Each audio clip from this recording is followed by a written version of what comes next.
This is Winnipeg Sports Talk Daily with Andrew Hustler Paterson and Michael Remis. Hey, what's up, everyone? Happy Thursday and welcome to Winnipeg Sports Talk Daily. Andrew Paterson, Michael Remis with you. Had a pretty busy show today. Busy considering we're coming out of the deadest day on the sporting calendar. No football yesterday. No baseball yesterday. No baseball again tonight, actually. However, we do have CFL action. Montreal and Toronto kicking off the week in the 3-down game. And then, of course, tomorrow, the big game between the Bombers and the Calgary Stampeders. We've got some injury updates and roster updates for the Bombers that we'll get into right away. Huge congratulations to our pal, Troy Westwood, going into the Manitoba Sports Hall of Fame. Westy will join us to talk about the honor coming up in a few minutes. We're also going to get into how the heck the Calgary Stampeders have turned it around the way that they have, and they're coming in hot to Princess Auto Stadium tomorrow. Our buddy Pat Steinberg, who we normally talk Flames and hockey with, also does a lot of work with CFL.ca. Steinberg's going to join us from Calgary to talk about the Stamps coming into this big one tomorrow. We'll have Murat on the show, and we'll also have Joey Slattery to get ready for CEBL basketball tonight against Calgary down at Canada Life Center. Just before we bring in Michael Remis, big thanks to all of our great sponsors here at Winnipeg Sports Talk. Of course, our partners at Coolbet Canada, Princess Auto, Rollies Transfer, St. Vital Dental Center, Manitoba Battery, Canadian Club, Aikens Lake Wilderness Lodge, F Apparel, Little Brown Jug, Royal Sports, Boston Pizza, the Gold Eyes, Assiniboia Downs, Breezy Bend, and we'll get to some fan feedback for fansfirst.ca, and of course, a why not question of the day for Not Autocorp over at Waverly and McGillivray. Remis, what's going on? Welcome to everybody in chat. What's up? Man, just navigating this all-star break, this countdown to CFL tonight. It's tough sliding out there. I'm just basking in, well, I'm going to get my hat straight here. Basking in the NHL schedule. I think this hat's crooked. Basking in the NHL schedule, just like going over it as many times, coming up with whatever angles and opinions. The best road trip, the best homestand, the game you want to go to, the top 5 road games, home games. There's so many things. So that was yesterday's show. I'm doing good, though. I'm ready for the Bomber game tomorrow. Let's get it going here. We got one more day. You know, I said yesterday that I wasn't interested in the ESPYs, and then you told me that Shane Gillis was hosting. Yes. I don't know if I've ever done a bigger 180 in my life on something based on the host, but oh my God, he took no prisoners last night. That might have been the funniest and most savage hosting gig. Basically, the only 2 guys I can think is Ricky Gervais at the Golden Globes and Norm Macdonald in a similar situation about 20 years ago. Yeah, no sports yesterday. Well, none of the major ones, so they went with the ESPYs giving out their fake awards and having Shane Gillis as host, creating a lot of viral moments. We can't really play a lot of them here, although it was on ABC, some of the content. So surprising me, I enjoyed it. Certainly fan of his brand of comedy. So I don't know. I think they're going to an award show, and it turned into a bit of a roast there. So nicely done by ESPN and Disney putting that on. Listen, the times they are a-changing. I will say that. Yeah. We're certainly not getting a Shane Gillis performance on a Disney platform a year or 2 ago, but here we are. He turned the gun on everybody last night. There was no one that was really safe. You got the clip on the Shadur crack? Shadur Sanders is an easy target. So I thought this was the one that we're going to play, and you can seek out the other clips online. At your leisure. At your leisure. Shadur Sanders had his jersey number retired at Colorado this year, and people are saying it's because of nepotism, because of his father, and it's not. It's because he went 13-12 over his career, and he almost won the Alamo Bowl. Definitely not nepotism, right? All right. He had it all. There was Trump cracks, Epstein, WNBA, Caitlin Clark, Shadur Sanders. It was Aaron Rodgers, of course.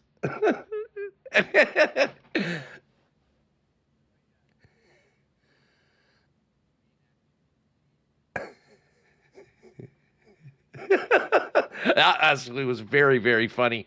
They had a lot of good comedians working on that one. And I would say the ESPYs, because of Shane Gillis, were far more memorable this year than they had been in recent years. Still have no idea anyone who won any awards, but we've got a lot of great stuff on social media. Speaking of which, just one more thing that's sort of dominating the feed right now, Remo. Every third tweet is a picture of this CEO getting busted cheating at the Coldplay concert. I cannot remember ever anything that dominated the timeline as much as this incident from last night is right now.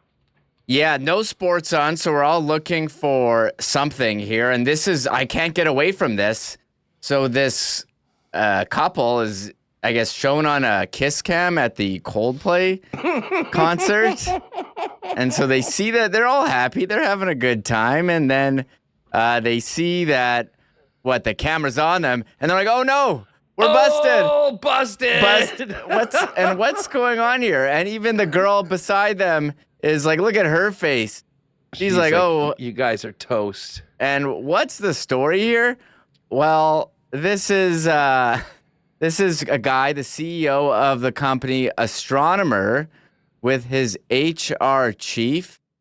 And Chris Martin of Coldplay said, either they're having an affair or they're very shy.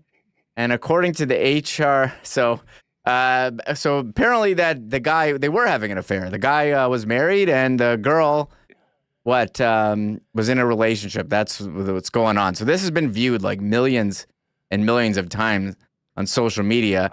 I did see one post was like, well, this is like some great publicity for this company Astronomer, which you've never heard of before. And I mean, the jokes are flying. The only thing they should apologize for is being at a Coldplay concert. Like more, you can go on it, but I can't get away from this video here. It's nonstop on my timeline. It's certainly, it's everywhere. And I mean, the reaction, if you're listening on the podcast, I mean, they're sitting there, they're like, he's got his arms around her. They're featured on the screen. She does a complete 180 and just turns her back. And the dude just hits the deck. Yeah. He basically just goes to the ground. It would have been incredible to have like a different shot if someone was rolling like a behind the scenes photo of that guy, like what he was doing when he was on the ground avoiding the camera.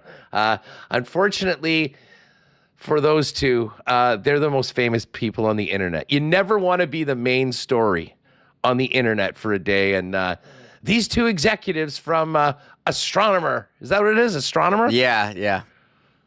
Great company. Lot of free advertising today for them, but they're out.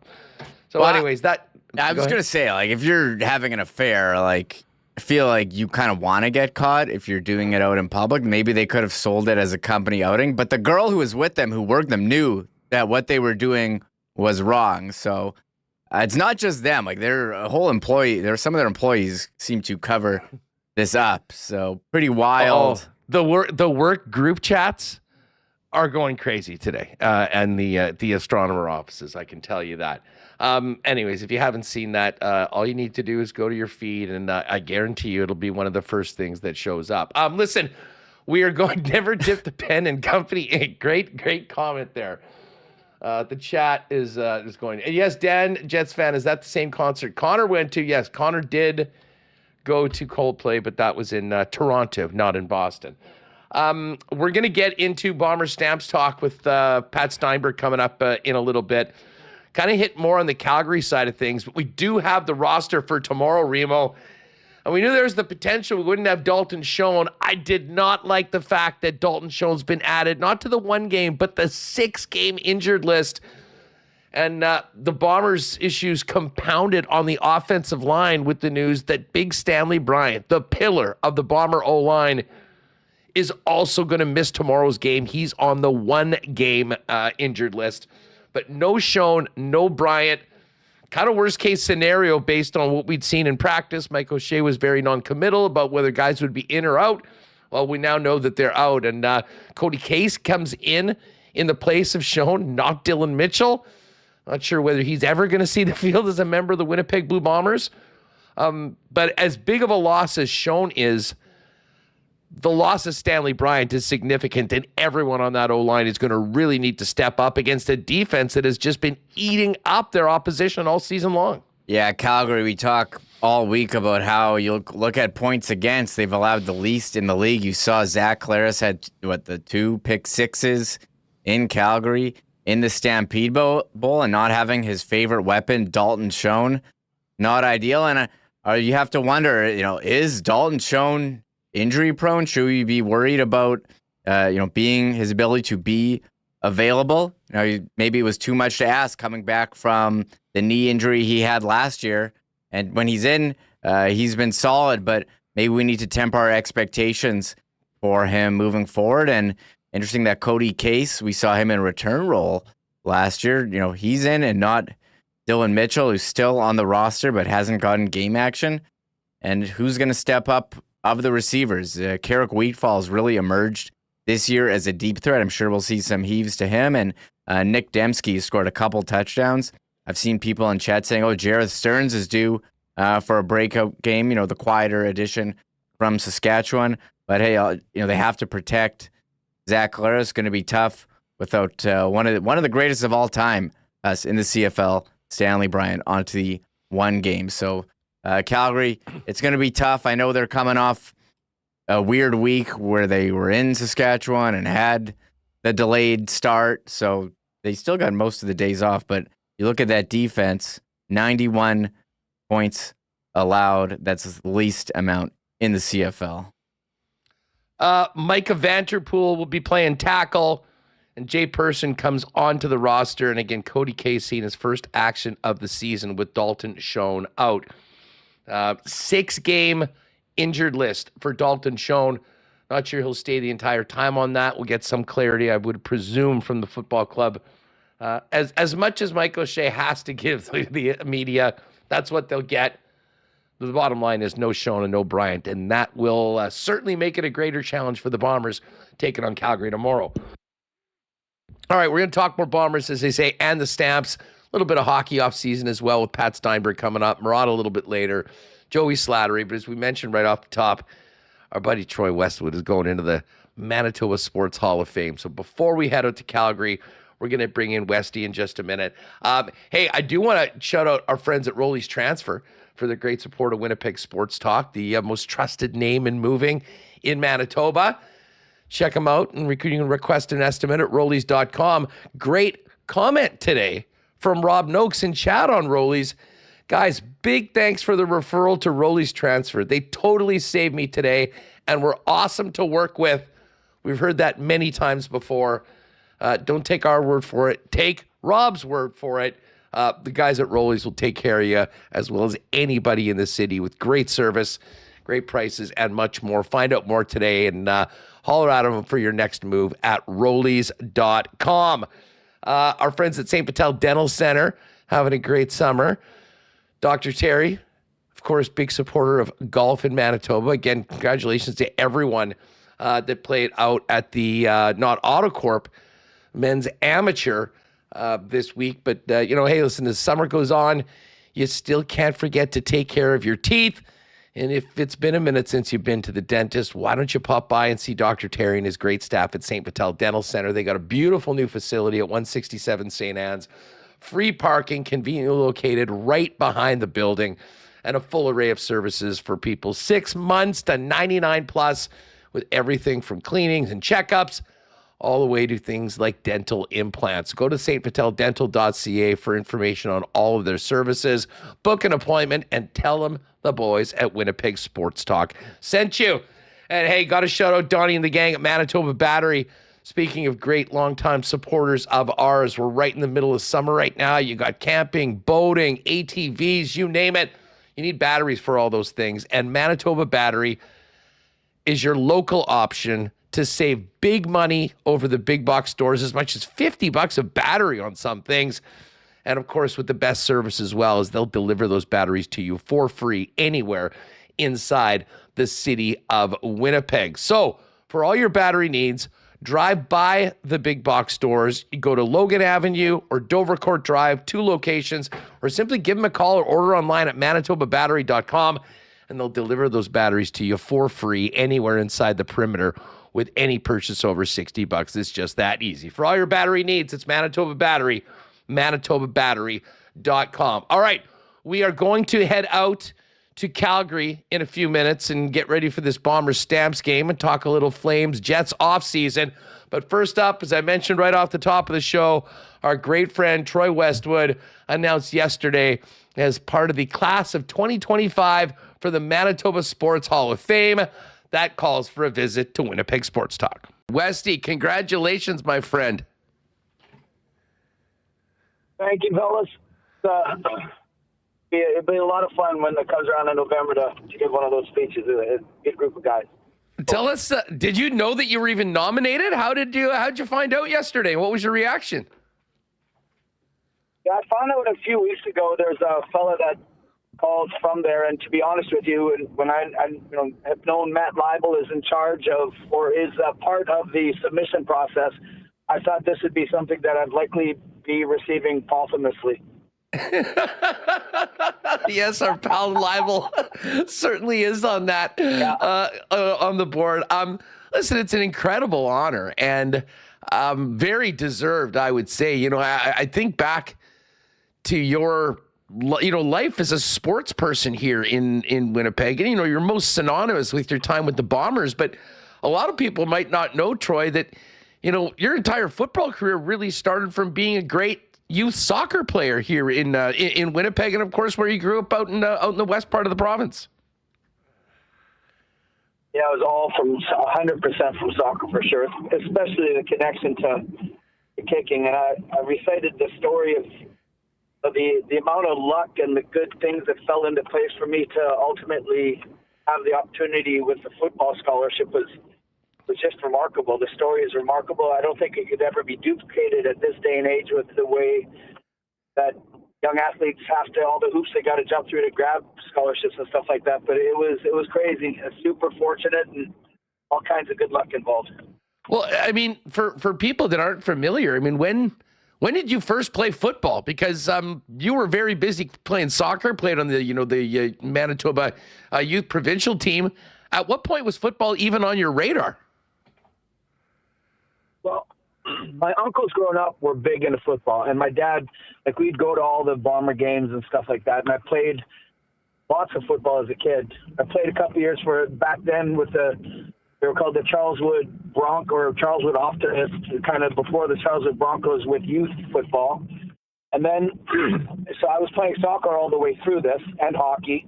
Right back then, that's what you did, right? As the seasons changed, kind of, you're playing different sports. It wasn't like it is now when you get specialized in a sport at about 8.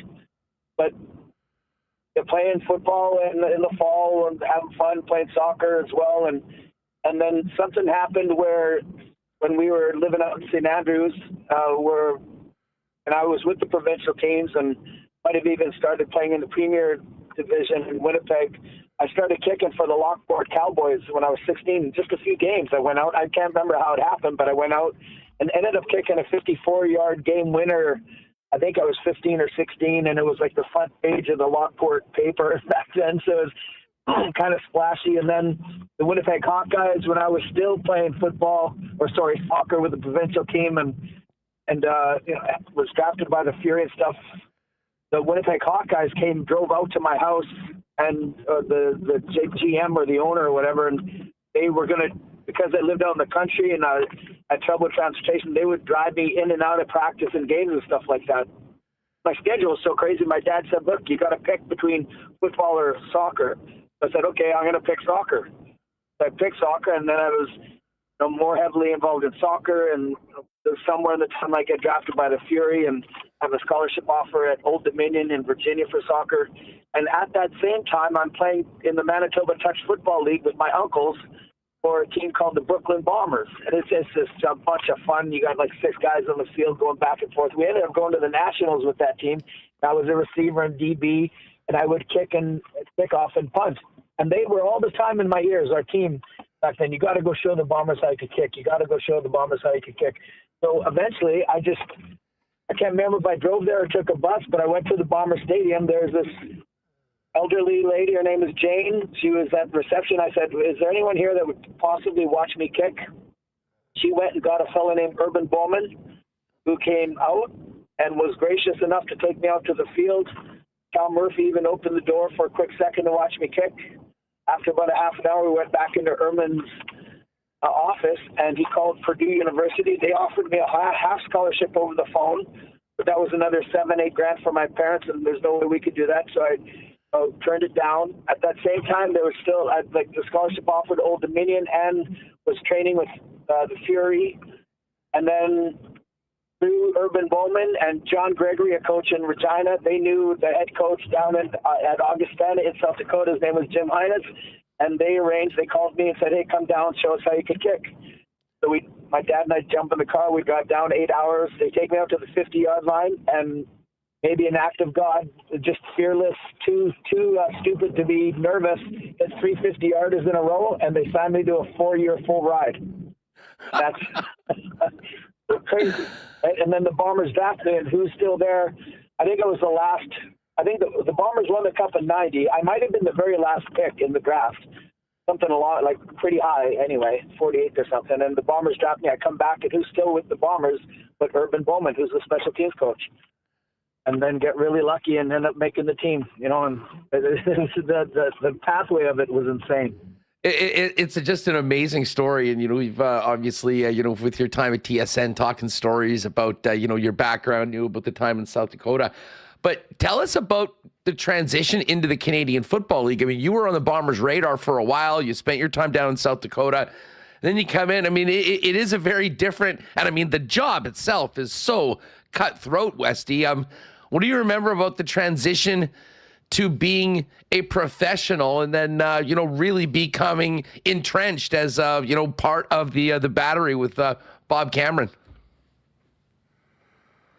Yeah, so just there was a couple of years I was walking up and down the stairs at the old Winnipeg Stadium for Ritz Foods and get your fresh hot roasted popcorn or hot roasted peanuts here.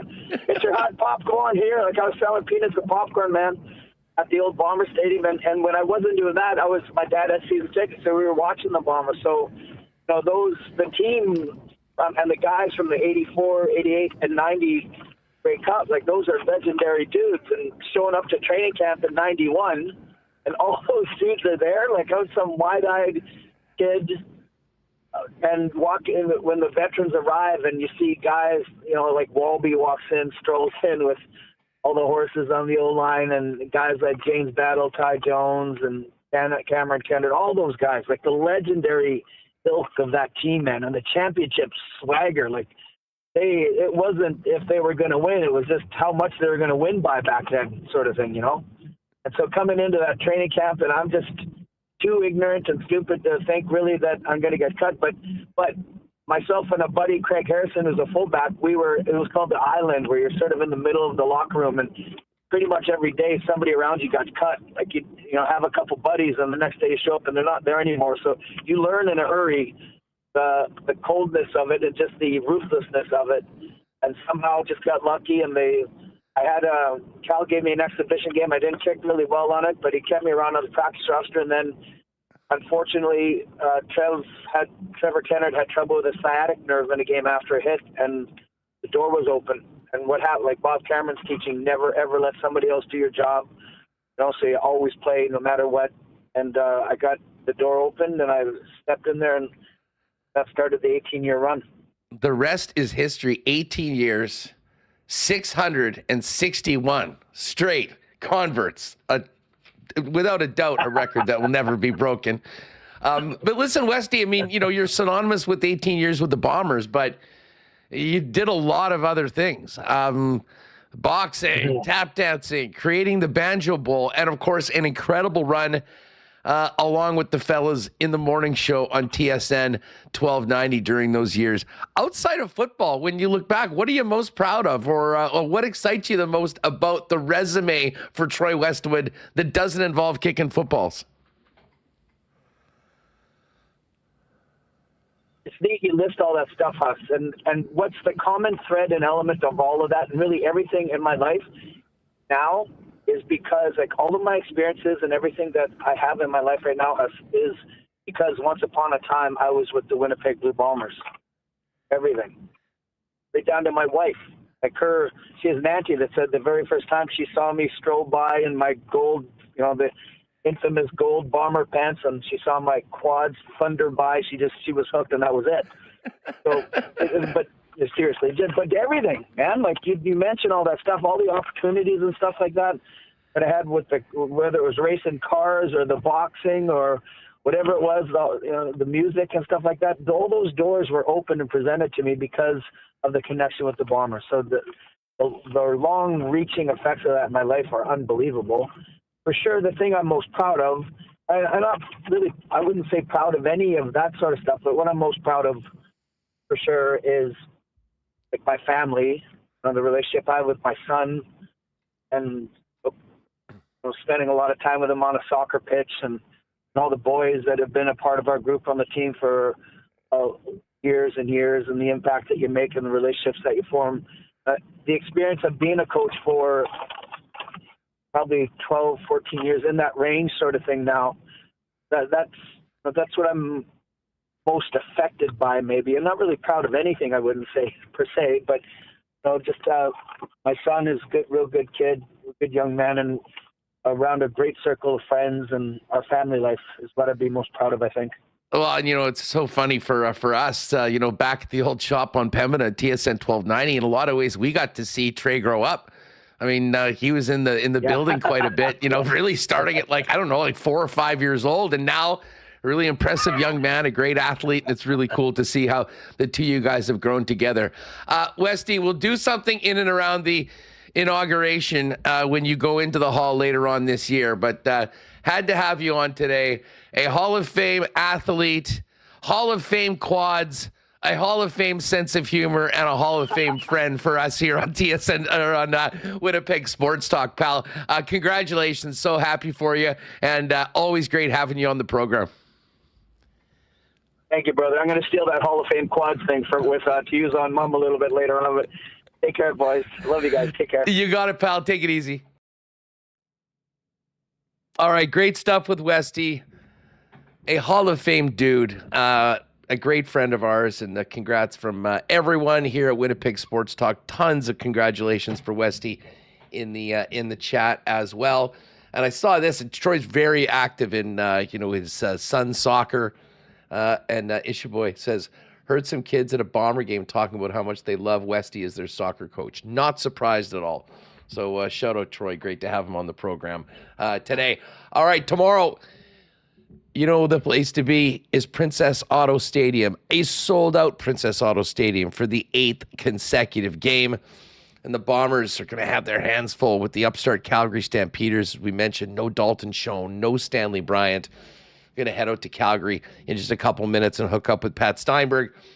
Do want to mention to you all that Princess Auto, great sponsor of ours and supporter of the Winnipeg Blue Bombers, and of course their home Princess Auto Stadium, is where you'll find the best deals on the most unique assortment of tools and equipment around. Everything you need to complete the projects on your list or start something new, waiting for you over at Princess Auto, Panet Road, Portage Avenue West, a spot out in Brandon. Of course, you can also shop online 24/7, 365 over at princessauto.com. Hey, this is going to be another nice weekend, and there is so much going on. You got the Comedy Festival at the park. You got Super Spike going on. There is no shortage of things to do, but if you're getting outside, you're entertaining, maybe doing a little pool, head to your local Manitoba Liquor Mart and get your hands on the new club pack from Canadian Club. You got 4 CC and ginger ales. The new Canadian Club Citrus Smash and Half and Half, which is lemonade iced tea, not carbonated, an incredible drink for the golf course as well. The new club pack waiting for you at your local Manitoba Liquor Marts. And of course, if you're thinking whiskey, make it the original Canadian whiskey, Canadian Club. Pick it up at your local Manitoba Liquor Mart. And hey, lots of weddings going on as well. And guys, if you are looking into your closet or getting ready for the big day and realize you got to up your menswear game, get down to F Apparel Stat. They'll get you suited up with the best in custom men's clothing. Suits starting at just over $400. Chinos, golf pants, custom shirts, both tucked and untucked styles, and the best selection of menswear accessories around. 190 Smith Street is where you'll find them. Check out their website at epapparel.com for more information on discounts for wedding parties, as well as making an appointment to pop in and see them. All right, Pat Steinberg's coming on in just a minute. It's your boy Bruce can confirm the CC Club Pack is elite. It really is. And Dan, Jets fan, can't wait for my CC and Ginger on Friday. You'll see many of those out at the Bomber game for sure. Of course, Canadian Club is the official spirit of the Winnipeg Blue Bombers. But I do want to put out the why not question of the day for non-Autocorp at Waverly and McGillivray, folks. How is your confidence about tomorrow night's Bomber game? Is it diminished with the news that Dalton Schoen and Stanley Bryant are out? Let us know in the chat. Remo, I got to tell you, I knew this was going to be a huge test for Winnipeg based on what we've seen from Calgary these last couple games. To expect the Bombers to be much, much better, which I think they will be and have to be in all aspects, but to do it without their number one receiver, and man, the addition of Stanley Bryant on that IR, a big, big blow to the offensive line. And this is going to be a situation where Mike O'Shea is going to need to look around that locker room at every player, knowing that everybody needs to raise their level of play from their last outing and maybe step it up even more in the absence of Schoen, and especially the big guy on the O-line. Yeah, and I'm looking at the line to see if there was any movement here, Huss, and still Bombers favored 3.5 points. I had to put my weekly picks in, and I think it's going to be very, very close game. We've seen how strong Calgary is this year, and hey, the Bombers, I think they've known that Schoen wasn't going to be there this week. They've certainly game planned for it. Stanley Bryant, a boost if you don't have time. Any amazing quarterback can look ordinary if you don't have time back there. So I'm curious what Jason Hogan's going to dial up, and we have seen Calgary, be really tough against the run, especially last week against AJ Ouellette and Saskatchewan. We know the Bombers like to pound it with Brady Oliveira. Will they look for some other ways to try to get him the ball if you can't just do it straight running? And Vernon Adams, he was perfect against the Bombers. No, not perfect, but he didn't throw any interceptions against the Bombers in the Stampede Bowl. We've seen in the past he can make a mistake or two, and it's going to be up to the defense to put pressure on him and to force them. I want to think that was an outlier game, that performance in the Stampede Bowl, but we'll see. The chance to get revenge tomorrow night, sold out crowd, Princess Auto Stadium. Yeah, it certainly is the place to be tomorrow night. And, speaking of that, just quick fan feedback for fansfirst.ca, your number one spot for buying and selling Winnipeg tickets on the resale market. And that's pretty much where you're going to have to go if you want seats for tomorrow's game, because, of course, the park's being sold out for 8 straight games. And we're seeing a number of people popping in, still with some confidence in the Bombers, think we'll be fine, get the win. Next man up, I still think the Bombers will win. Connor, at home off a bye, if you're not feeling confident, where have you been for the last 5 years? I do agree, but 4 and 5 years ago, I'm not sure that matters much when you got a team as hot as the Stamps are coming in off of handing both the Bombers and the Riders their first losses of the season. Fansfirst.ca, by fans, for fans, no fees. Check out the site today. All right, let's bring in my guy, Pat Steinberg from Sportsnet in Calgary. And we usually spend most of our time talking hockey, and we will get to that, but the big story in the Canadian Football League is these resurgent Stampeders and their big wins against Winnipeg and then going into Saskatchewan last week. Let's bring Pat in right now. Patty, what's going on, pal? How's the summer going? Good, Huss. I'm on a little vacay, but Huss asks to come on. I say yes. So I'm glad we could get it done because you know what? This with the way the game went a couple weeks ago at McMahon Stadium and the way that the Stampeders are rolling, and we know who the Bombers have been the last 5 years or so. This the second straight week the Stampeders are involved in one of the marquee matches of the week, and this might be their toughest test yet because as I heard Remo talking about it, I mean you're talking about the Stamps traveling to the biggest home field advantage in the CFL and a sold out crowd and a Bombers team coming off a bye and not happy about the way the last game went. So this shapes up to be a really fun game. I'm looking forward to this showdown and two of the three best teams in the West Division going head to head. Should be a lot of fun. Yeah, I mean, the entire schedule this week is amazing. I mean, obviously, it'd be a bit better if Chad Kelly was in tonight. I can't believe that spread is over 10 now with Montreal hosting Toronto. But Winnipeg, Calgary, followed by BC Sask, and then a huge game for Ottawa to stay in it and avoid going to 1-6 against Hamilton, who beat them last week. It is a great slate of games. But as far as the Stamps go, Pat, and listen, I think the Bombers are going to be in an ornery mood, as one would expect after getting their asses kicked the way they did in McMahon a couple weeks ago. But they're going to really be challenged by a team that is playing very, very well. I think beyond most people's expectations, and now the news, Dalton Schoen's going to the 6th game, and Stanley Bryant won't play. Some pretty big injuries for Winnipeg as well. But from a Stamp side of things, you know, when we're looking at Coolbet at the start of the year, you're looking at the Grey Cup odds. Calgary was at the bottom of the list, the longest shot.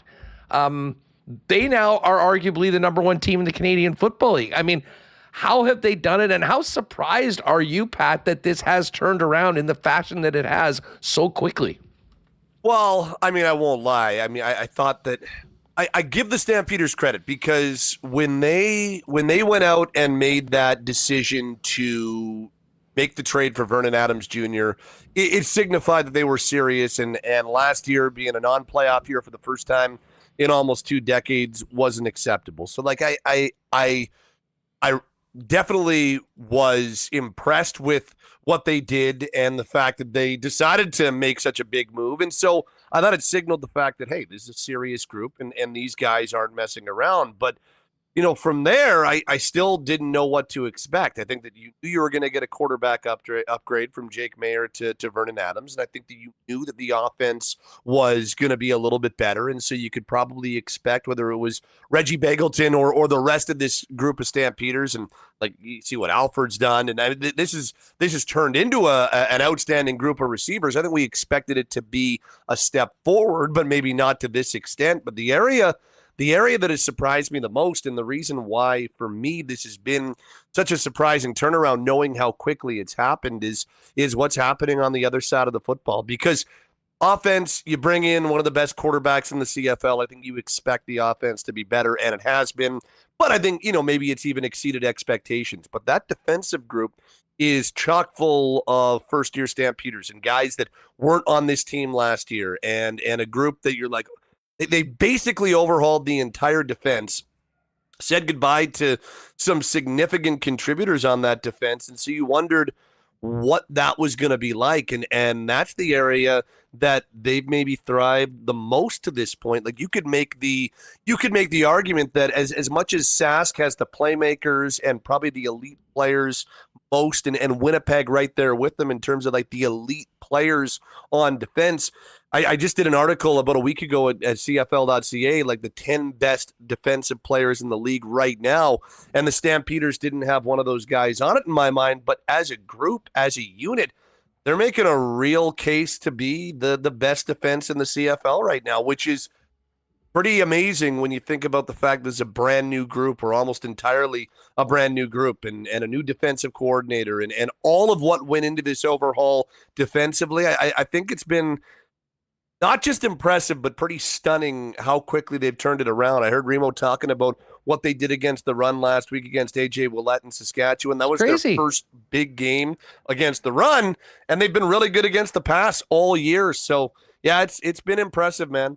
Well, and we saw, I mean, like, not only did they do a pretty good job of limiting the Bombers in the run game, I mean, they got out to that big lead, so the run game sort of became an afterthought, and they made life miserable for Zach Collaros. I mean, the 2 pick sixes, probably the second one, probably not a great decision to throw that one in such a dangerous spot, but when you're trailing, you got to kind of take chances, and I was so impressed with Calgary.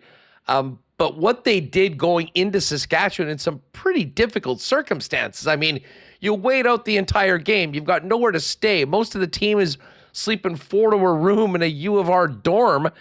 And then they come out and just beat the brakes off the Rough Riders. And similarly to the Winnipeg game, they absolutely dominated them in every aspect of the football game. And to be honest, if it wasn't for a couple of early turnovers, that could have been much worse. I think the score, in fact, sort of flattered Saskatchewan, Pat. And tell you what, you go back-to-back with performances like that, this is an opportunity. I mean, if the Stamps were able to come in and beat Winnipeg, which is a big F, Yep. they're a very difficult team to beat at home anytime. They won, I think, 13 straight off the bye.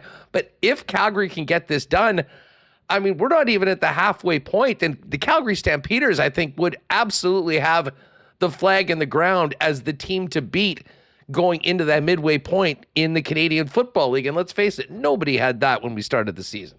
No, and nobody here in Calgary had that either. And so I think what you're talking about is a Stampeders team that I think maybe read some of the preseason predictions about how they'll be better, but they're still probably not at the same level as the BCs, Winnipegs, and Sask in the West Division. And we're talking about a group that has come together really quickly. And there was some criticism on Dave Dickinson after the head coach and GM basically got rid of his entire staff, but remained on as the head coach. And to this point, a lot of those hirings have really worked, and the personnel decisions have been really impressive. And the draft looks really good for them. Their first draft with that new coaching staff, and this group just looks like a team that is a whole lot closer to a Stampeders team that people. So in your market, fans for the last half decade, a little bit more, have come to expect a really good Bombers team, and so fans have gotten really spoiled in Winnipeg of a Winnipeg team that is going to win 12 plus games a year and has a really good chance of appearing in the Grey Cup. And so that's what Bombers fans have come to expect, and they're kind of the current gold standard of consistency. Well, before that, it was the Stampeders, and Calgary was that team that in this market, it was kind of like, okay, yeah, another 14-win regular season, but what are you going to do in the playoffs? And they were probably in that mix of being the gold standard for the better part of a decade. And so now you've got a Stampeders team that looks or feels a whole lot more closer to that standard, and a team that you can look at and say, hey, this is going to be a factor all year. Now, I do think there have been some circumstances at times that have helped them. I do wonder about the entire – I wonder what happens if that game goes forward without the smoke delay last week, and I wonder how that goes and if that changes anything. Obviously, the Stampeders dealt with the difficulties better than Saskatchewan did, but I really wonder what happens if that game goes ahead on Friday night. But doesn't matter. Both teams had the same circumstances, and Calgary was the far better team. So this is a team that I don't think anybody expected to be as good as they are right now, and I think you can learn a lot going into Sask, playing on the road, and then doing the next week the even more difficult task of going into Winnipeg and trying to beat the Bombers. If they can do that, I'm with you. They're kind of the team to beat right now. It's funny that you mentioned, the smoke delay and everything. And I think, in a strange way, I think it might have actually benefited Calgary more than Sask in that, they're all together. They're going, it's very weird circumstances. but I mean, they're sort of there as a unit. All the guys on the Riders like go home to their families, and all of a sudden you're turning it up right back again in the morning the next day. Very, very different scenario and circumstance. And well, we certainly know Calgary handled it better. The one thing, Pat, from the Stamp side of things, is this does complicate things in that all of a sudden your short week is 1 week even shorter. I mean, how did the Stamps handle this incredibly short week, which was even shorter because they ended up playing on Saturday going into a Thursday game? Yeah, the quick turnaround was going to be difficult to begin with, and now it's even quicker. And that definitely plays into this game, because on top of that, not only are the Stamps playing on even shorter rest, but they're going up against, yes, not a fully healthy Winnipeg team, but a very rested Bombers team, because they're coming off the bye. So it's kind of one extreme to the other in terms of that side of things. And if the Stampeders win this game at Princess Auto, and if they stun the Bombers and hand them a rare home loss, it's going to be one where they absolutely grind it out. Like, this is not going to be a night where I think that you'd see Vernon Adams throw for 420 yards and 3 touchdowns. Like, I think it's going to be a really tight, grinded out type of game if the Stampeders are going to find a way to beat Winnipeg, which is kind of the way that you got to beat them in their building. So I didn't even think about the short week and the fact that the Stamps are coming off it. They were on a short week to begin with, and now an even shorter week, plus a Bombers team coming off a bye. I do wonder how that impacts things, and if we do see any of that, especially in the second half, maybe start to catch up. Hey, 2 huge games in the West this week. I mean, we're kind of focusing on the one here tomorrow in the Peg, but what are your thoughts on Saskatchewan coming off that beatdown at the hands of the Stamps, going into BC? I can't remember a game that had a point spread move as much as this one, Pat, without like a quarterback injury. I mean, this opened up as Sask, I think, 2.5-point favorites. I've seen BC now 3-point favorites on the other side. What do you make of this one on Saturday night? Well, what's so interesting about Sask and BC is that you've got an angry Riders team coming off. Again, they got punched in the mouth in their own building by an arch rival. So and picked up their first loss of the season, and did so not looking like themselves. I mean, this is a group that has prided themselves all year on making big plays defensively and turning the ball over and winning games, because as much as anything, they've set the tone defensively, and that's been the way that they've won a lot of football games. And they just didn't look like themselves in any way, shape, or form last weekend at home to Calgary. So you've got an angry Riders team that's going to look to get back to kind of their identity, but they go up against a Lions team where I don't know. I don't know if you've seen the numbers from Nathan Rourke, but I mean, Nathan Rourke from last year is not the Nathan Rourke that we're seeing. Like, this looks like 2022 most outstanding Canadian Nathan Rourke again. I think he started 4 games now because he missed the 2, and he hasn't thrown for less than 300 yards other than 1 game. So he's been over 300 yards in 3 of the 4 starts. He's barely thrown interceptions. His quarterback rating is through the roof. Pro Football Focus has him by far the number 1 rated quarterback so far. Like, Nathan Rourke looks like the elite quarterback once again. So now they're at home. The Lions are at home, and you've got a Rourke that is starting to really get comfortable in this offense under Buck Pierce and really start getting comfortable again. Like, Keon Hatcher's having a resurgent season. He's spreading the football around. He's got 4 really solid targets when you consider McInnes and Berryhill and Katoy.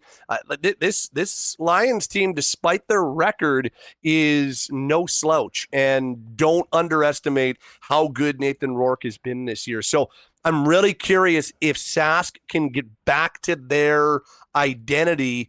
Is it enough to be able to stall Rourke and this Lions offense? So I understand why this one's moving so much, because you can look at it from a lot of different angles and make really compelling arguments why either team could come away with the win. What are we at right now in terms of where it's sitting on Thursday? I believe, and I will pull this up right now, I believe it's still 2.5. And it is, although I was talking to Iwanek today when we were doing the lock shop, and he was seeing a 3. And the weird thing for me, Pat, this was sort of a pick'em to begin with. I thought that it was a little too much for Sask to begin with. And I think it's too much for BC right now. Like, I'm surprised that we've had such a big swing on this one, and we didn't just, have a minus 110 on either side and tell us who's going to win. I will say this for the Lions coming out of last week. I mean, they absolutely beat the hell out of the Edmonton Elks in every aspect of it. But offensively, I mean, Rourke goes for well over 300, but it was the running game that was so stunning. 30. Butler. When was the last time a CFL running back had 30 carries in a game? 30 carries for Butler, 174 yards. Now, listen, they're going to be moving up a couple weight classes, I think, from the Edmonton defense to the Saskatchewan defense, but they certainly had a very well-balanced offense and a blueprint to get things going. And I think a lot of people are feeling that Nathan Rourke is really feeling it now and hit his stride, although he's still apparently not 100%, as we're hearing out of BC as this team gets ready for the game Saturday night. Yeah, I think for BC, this is a real opportunity for them to kind of prove to themselves where they are. Like right now, the West Division balance of power is kind of right in the prairies. It's Winnipeg, Saskatchewan, and first place Calgary. And I think BC's got a real big opportunity at home to kind of prove to themselves and prove to the rest of the league where they are when it comes to this conversation. All of a sudden, BC ends up beating, if Winnipeg wins and BC wins this weekend, we've got four-win teams in the West Division, and all of a sudden we're talking about a super tight race towards the midway mark. So there's a big opportunity for the Lions to kind of prove where they're at against this SAS group. So I'm looking forward to that game almost as much as I'm looking forward to Calgary Winnipeg, because I think there's a lot of storylines that go into it. Well, and it's just amazing what's happened in Alberta this year. I mean, it was the first time in forever that both the Elks and Stamps missed the playoffs last year. They both have new head coaches, or well, I shouldn't say that, new staffs. I mean, obviously Dicken's still around. You got a new quarterback in Calgary, tons of new faces in Edmonton. And with Edmonton, it seems like same old coming out of the Chris Jones era. And I mean, a complete 180 for a team that had historically been so consistently good in the Stamps. Hey, Patty, while we got you, yesterday was scheduled release day. What stood out to you? How's the Flames sked looking? I mean, we've kind of been obsessing over where the Jets are going to be playing their next 82. I mean, anything interesting from a Calgary perspective when you got the 82? Yeah, a few things. I mean, first of all, it's a difficult way to start things off. I'm just pulling it up now to make sure I get it right. But they start with a back-to-back on the road. They're in Edmonton and Vancouver, back-to-back nights to start. And then they have their home opener on a quick turnaround afternoon game to finish a 3 and 4. So they go road on the 8th and 9th. And then their home opener is the 11th at 2 o'clock against St. Louis. So they go road, home, 3 and 4, travel between each one, and an afternoon start on Saturday. So you're like, geez, if they can come away with like one win of their first 3, they're probably in good shape just based on how that all shapes itself out. They've got a super road heavy first half of the season, which is interesting. I don't think they have their first like official homestand until December. The most they've got at home through October, November is 2 games in a row before they go back out on the road. So they don't have like their first official homestand until December, which is going to be really interesting. Can this group kind of, hold their own and tread water in the first half of the season, and then maybe make some hay in the back half of the year when they've got a much more home-heavy schedule? And the thing that I like the most about this schedule, and I think we all assumed it, but 2 of the last 3 years prior to this year, they played Edmonton just 3 times, and you kind of say to yourself, how can one of the hottest rivalries in the league, how can you only see that play 3 times? And so this year they play them 4 times, and for the first time in a while, they play them back-to-back. Now, it is on either side of the Christmas break, but they play the 23rd and the 27th as a home-and-home set, which will be pretty interesting. So hopefully that builds a little animosity. Unfortunately, there's been there really hasn't been much of a debate over the last 4 years as to who holds the crown in this province hockey-wise, but still seeing Calgary and Edmonton 4 times this season is a whole lot better than only seeing them 3 times go head-to-head. So those are some of the things that jump off the page to me. As far as the Flames off-season conversations, like where is the direction of the team going right now? I mean, we've heard some rumors that maybe some more guys might be traded that would kind of symbolize more of a reset, rebuild, if you will. But I mean, this is the team that was very competitive last year. What do you make of the offseason right now? And in particular, the future of a guy like Rasmus Andersson, knowing that he's got the 1 year left on his deal, and it sounded like there was some talk that he may be moved. And I still think that it's almost a guarantee that Rasmus is moved. The question is just when. Does it happen this summer? And I think that, the right now the word that you get from the team is that they're kind of like, probably nothing's going to happen contract-wise or move-wise in the summertime. And that's kind of publicly and off the record. And I think that right now they're kind of in a mode where they're signaling to the league that, hey, we're willing to wait this out, because the way the Andersson situation has gone, there have been some conversations that have been had, but he's only, as it stands right now, he's only really given them an indication of one team that he's willing to sign long-term with, and that's the Vegas Golden Knights. And so because of that, a lot of teams are kind of like, okay, well, we're not quite ready to make that deal if he's not ready to sign. He's only got a 6-team no trade, but it kind of becomes a little bit larger if, there's not an indication right away that he's going to sign. Now, I think once the season begins, you'll have more teams that are interested in potentially going down the rental road with him and not needing that guarantee of a contract extension. And I still think the Dallas Stars are the tailor-made destination for Rasmus Andersson. And I know that Dallas has been all over Rasmus over the last 4 or 5 months. They were hot and heavy on the Flames for him prior to the deadline, but Calgary was tooth and nail in a playoff race and decided not to be moving anybody. So Rasmus is the big one. I know there's been some buzz and some noise about Nazem Kadri, but unless Nazem comes to them, my understanding is that, the Flames are not shopping Kadri here. And so he's a guy that, unless Nazem says, hey, I've really thought about it and maybe it is time for a change, there's really not going to be anything that happens there. And I think the same is probably true with a guy like Blake Coleman as well, who could obviously help a playoff team elsewhere. So honestly, Huss, I think we're talking about a Flames team roster-wise that outside of Zane Parekh and a new backup goaltender is going to be very, very similar to last year, a team that missed the playoffs by 1 point, but I also did so overachieving in a lot of minds. And so it's going to be a big task for him. Can a new, really promising prospect D, who almost certainly will make the team, and maybe some steps forward by a couple of other young players, is that enough for them to stay in that mix? They had 96 last year and missed, but can Dustin Wolf be in the Vezina conversation again? Can he be a guy that gives them that type of goaltending over 82, or does he take a step back? Because even a small step back and the Flames probably lose a good 4 or 5 points based on last year with how good Wolf was. So yeah, it's gonna be fascinating, Huss. They are essentially the same group though as it stands right now, and you can almost be certain that between now and March they will trade Rasmus Andersson. The big question right now is, when does that trade happen? And it feels less and less likely that it's going to happen in the summertime, but all it takes is one phone call and one team willing to acquire him without the guarantee of a contract extension. So you're kind of on high alert with Andersson on a pretty regular basis out here. Pat Steinberg from 960 Sportsnet in Calgary is our guest.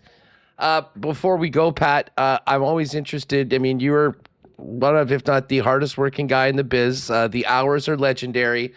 You earn the holidays big time for the summer. Where are your worldly travels taking you this summer? You've always got something good in the Greece? So I took 2 weeks in June, and I did a fun little trip to Europe in June. So I'm off for a few weeks here, maybe a couple like weekend jaunts, but pretty chill. I got so much stuff to do around this condo and so much stuff to do here in Calgary that I haven't been. So it'll be pretty chill. Maybe get out to the West Coast. Maybe get to a couple of spots a little closer to home, but pretty chill for the next few weeks. And I got to be honest with you, with Stampede just wrapping up and how insane this city gets for 10 days and how insane things were in my life, I'm happy to just chill for a little bit. Dude, great chatting with you. Enjoy that time off. Thanks so much for jumping on today, and enjoy what should be a great game tomorrow between the Bombers and Stamps. Can't wait, Huss. We'll talk soon. Thanks, brother. Take care, pal. There's Pat Steinberg. Give me a follow on X at Fan960 Steinberg, and you can check out him when he is back at the grind in the afternoon, and of course pre and post all Calgary Flames broadcasts over on Sportsnet 960. All right, we're going to bring in Murat in just one moment. Do want to thank our friends at Royal Sports for the great support of WST. If you're going to the Bomber game tomorrow and you need to maybe grab a jersey, a hat, shirt, pop by Royal Sports. They've got an incredible selection of Bomber gear, including many exclusives that you won't find anywhere else. You can also maybe jump on that Jonathan Taves train and get your new Jets 19 Taves jersey. And of course, with summer here, the best in soccer, softball, baseball, tennis, running, tons of bikes, great Yeti cooler section for you campers. It's all waiting for you at Royal Sports, 750 Pembina Highway. Follow them on Instagram at Royal Sports Winnipeg for the latest merch drops and sale information. Hey, we had to wait through a dead night last night, but the CFL is back tonight. You want to go out and head the game and watch the game with your pals? Best place to do that, of course, is your local Boston Pizza. Ice cold schooners, world famous BP wings, gourmet pizzas, the BP summer menu, and of course the game on all of the big screens. Make it Boston Pizza, and hey, if you are staying at home, you can always get it hot and fresh to your door by ordering online at bostonpizza.com. All right, let's give a big cheers to our friends at Winnipeg's favorite local brewery, Little Brown Jug, and then welcome in our pal Murat Atesh. You train day in and day out, learning new techniques, approaching new concepts, and living out the thrill of achieving your goals. Building a craft beer is no different. While you spend your hours on the ice, we spend ours here, brewing our trademark beer. Again, and again. Here's to pushing the status quo and challenging ourselves to build something memorable. 1919 by Little Brown Jug.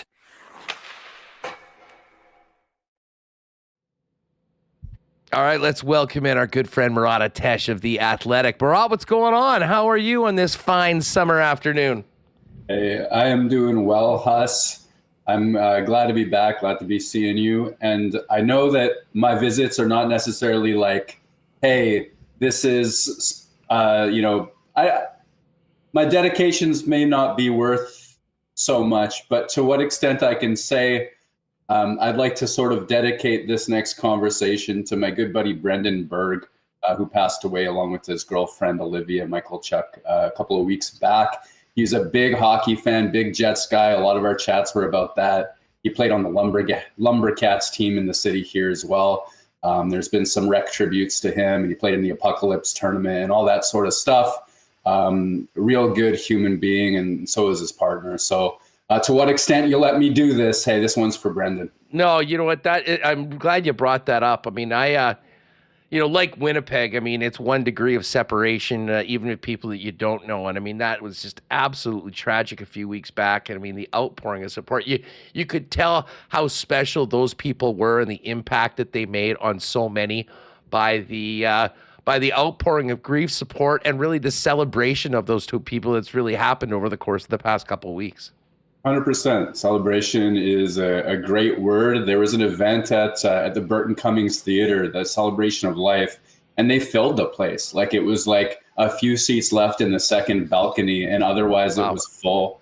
Just so many tributes, so many good memories shared, and yeah, my heart goes out to that community for sure. Murat, as far as the Jets goes right now, we'll talk contract in a minute with Morgan Barron and obviously the guys that still need to get signed. But what were your first reactions when you saw the schedule yesterday for the 82 that will start off with a visit from the Dallas Stars to Canada Life Center, and presumably will be Jonathan Taves' return to the NHL? Yeah, what a nice trick by the scheduling department to make it a little bit of a vengeance game, perhaps, for the Winnipeg Jets. Certainly the sour taste in their mouth, if they've been able to get it out of their mouths over the course of the summer, seeing that opponent on their schedule will be right back for them. So That's kind of nice. I like that. I like when there's neat little scheduling tidbits like that. I know Nikolai Ehlers makes a return at one point with Carolina. It's a little bit wild. The November road trip will take them away for a little while, and then March seems to be almost all at home. It's just fun to look at all of that and see hockey on the horizon again. And then you also wonder how many Winnipeg Jets will be taking part in those Olympics during the break from the 6th to the 26th, if I've got that straight. Well, that break too. I mean, basically a full 3 weeks off for the Olympics. And that has it's just amazing how condensed this schedule is. I mean, you know, I was just talking to Pat Steinberg. The Flames start off on the road in Edmonton, the next night on the road in Vancouver, come back and then finish off 3 and 4 with an afternoon game the next day. And that sort of is the norm. I mean, I look at the way the Jets finish up the season. Monday in Vegas, Tuesday in Utah, and then back on Thursday night for the final game of the season. You never know how important that one will be against the San Jose Sharks. So teams are going to need to be able to deal with back-to-backs and a lot of hockey when they are playing because of, you know, the nature of taking 3 weeks off in the middle of the season and then trying to fit everything else in. Listen, before we talk about, Bear and whatnot, you mentioned Nikolai Ehlers. And I know I was away last week after it all settled down, but, now that the dust has sort of settled on this and we've heard from Ehlers, and Ehlers said so many great things about the team, the organization, the city, the fans, there are still fans going, well, if that's all the case, why the heck did he leave? I mean, from your perspective, Murat, why is Nikolai Ehlers a Carolina Hurricane today and not a Jet? Great question. And I think that, my read on Nikolai Ehlers, just opinions, is that he's two things as it applies to this situation. One is sentimental. I think he really wears his heart on his sleeve. And I think when he says that he loves Winnipeg and his teammates and all those experiences that he's had, I really think he means it. And I think that he made a point of spreading that love in his interviews just to make sure that it's felt. I also think that he's a bit diplomatic, and I don't think that there's no part of him that was going to go light bridges on fire or anything on the way out, nor necessarily would there be reasons to do that. But at this stage of his career, my guess is this. My guess is that he's, approaching 30 years old. He's been in one city this entire time. He is, people say, well, hey, he didn't say it was about his usage. He is, limited to a second line role and sometimes lower than that at best in Winnipeg, where the bet is on Kyle Connor on that top line. And there hasn't always been that fit. That Connor, Scheifele, Ehlers has never particularly been a line that they've looked at other options instead. So if you're ever going to go see what you're capable of in another place, what you're capable of with a bigger role, it's going to be at this stage of his life. And I think in other industries and other walks of life, for somebody in their late 20s to move away from the city that they've known and expand their horizons and see something else, it's normal. It is a thing that people do. A young man going to a different place at that stage of their life, it makes sense to me. And I think that why he's a Carolina Hurricane is because he believes in their ability to win. He believes in their pitch, that he'll play with Sebastian Aho, their number one center. There's going to be a lot of opportunity there for him. And I think that if he was ever going to figure out what he was capable of in that type of role, this was going to be his moment to go check that out. What do you think of the fit of Ehlers with the Canes and the way they play under Rod Brind'Amour? Yeah, so I talked to Rod Brind'Amour about that. And, I've got a story out at The Athletic, and I think most people have read it by now. It did big numbers, so thanks for that. But it was kind of the process of how the Hurricanes landed Ehlers. And I asked Rod Brind'Amour, hey, one of the perceptions is that you guys are all forecheck. And to be honest, Nikolai Ehlers can do many things, but that's not really his hallmark. And he said that, well, he can use his speed to put pressure on pucks and guide them to other directions. But mostly they acquired him to be a weapon when the Hurricanes have the puck. And he cited all of the Hurricanes' success in terms of possession time, winning pucks back, getting it in onto their sticks. And he says, well, we're going to do that really well. And he's going to get the puck from one end of the ice to the other. We believe in him as an all-world offensive talent. If we can get him into good spots, he'll produce for us. And, it made sense to me. It does feel like he's a bit antithetical to the way that they play in terms of how hard they work to get those pucks back. But I 100% believe that the Hurricanes need a scorer in his veins, somebody who's a little bit unpredictable, who's very fast, and who can actually put that puck in the net. So I'm curious to see, like, to what extent Brind'Amour will be right, and that they'll get the puck in his hands and he'll go and he'll fly and it'll all work out for him. We'll see about that. Yeah, I mean, certainly that return of Nikolai Ehlers is a game that I think a lot of Jet fans are going to have circled on the calendar. Friday night, November 21st. In a month that you mentioned, I mean, where the Jets are on the road quite a bit because of the Grey Cup. And those 2 weeks, Remis pointed out, 2 weeks, 6 games, all 9 p.m. or later. Going to be a tough run for Kenny and Rennie and the IC guys doing the post games, and many of you guys writing afterwards. As far as this week goes, it kicked off with the signing of Morgan Barron, a 2-year deal, $1.85 million AAV. What did you think of the deal? Were you surprised that it was as short as it was? Did you think it might be longer? And what do you make of the opportunity for Barron over the course of these next 2 seasons, the way things are shaking out with the roster? Yeah, sort of speaking of figuring out what you can be, I think Morgan Barron's at that stage of his career. I don't think anybody's in a hurry to give somebody who's mostly been on the fourth line a 7-year and 8-year contract. I don't think that's in the cards. But, you know, I spent some time, and even thinking of the schedule here, just how many games that they're going to be played. I spent some time looking at the Jets' depth options and trying to size up what's going to happen next year. And Barron, if you're looking at somebody who might step into a bigger role, he's a good case, because you look at the lack of speed. You look at Ehlers' departure. You look at Gustav Nyquist in that spot. You look at the rest of the roster, and there's some transition missing. And Barron is a big, strong guy. He can barrel up the boards. He can get that puck up ice. He's one of Winnipeg's fastest straight-line skaters, and maybe on some days the fastest one, especially with Kupari gone as well right now. So there may be some opportunity for him to grow. Even if not, in the bottom 6, he's a guy with a reasonable case that he's a real strong option for his spot in the depth chart. And that's something Winnipeg has in spades. I've been doing this. I'm working on something at The Athletic right now. I've been sort of poking at, well, you know, okay, there's no Leon Draisaitl or Sasha Barkov on this team, but what Winnipeg has is a bottom 6 that can go toe-to-toe with anybody, and then probably 2 lines worth of forwards after that might even be in the AHL at times, who are really capable NHL players. And when you look at the schedule and how many games they're going to be playing, you need guys like that to not only step into the lineup, but if they're in the lineup like Barron is, and they have unique skill sets on the roster, they've got to step up and deliver. And I think Barron's in kind of a sweet spot, especially at his age, mid-20s, all that, to really step into himself over the life of this contract and maybe earn something, you know, ideally twice that much next time around. I loved how Barron looked after the trade deadline when he moved to center. And I think we saw glimpses at times of the package that Barron is, that the size and the speed. You know, when he was aggressive, taking it to the net, it was dangerous, scored a couple goals, certainly created, some chaos in and around the net. Adam Lowry's going to be out for a month, 2 months at the start of the season. Where are you on? Is Morgan Barron, do you think, the guy that will at least get an opportunity to be in that Lowry role, or do you think it'll be more Vlad Nemetsnikov and Barron sort of starts in more fourth line minutes?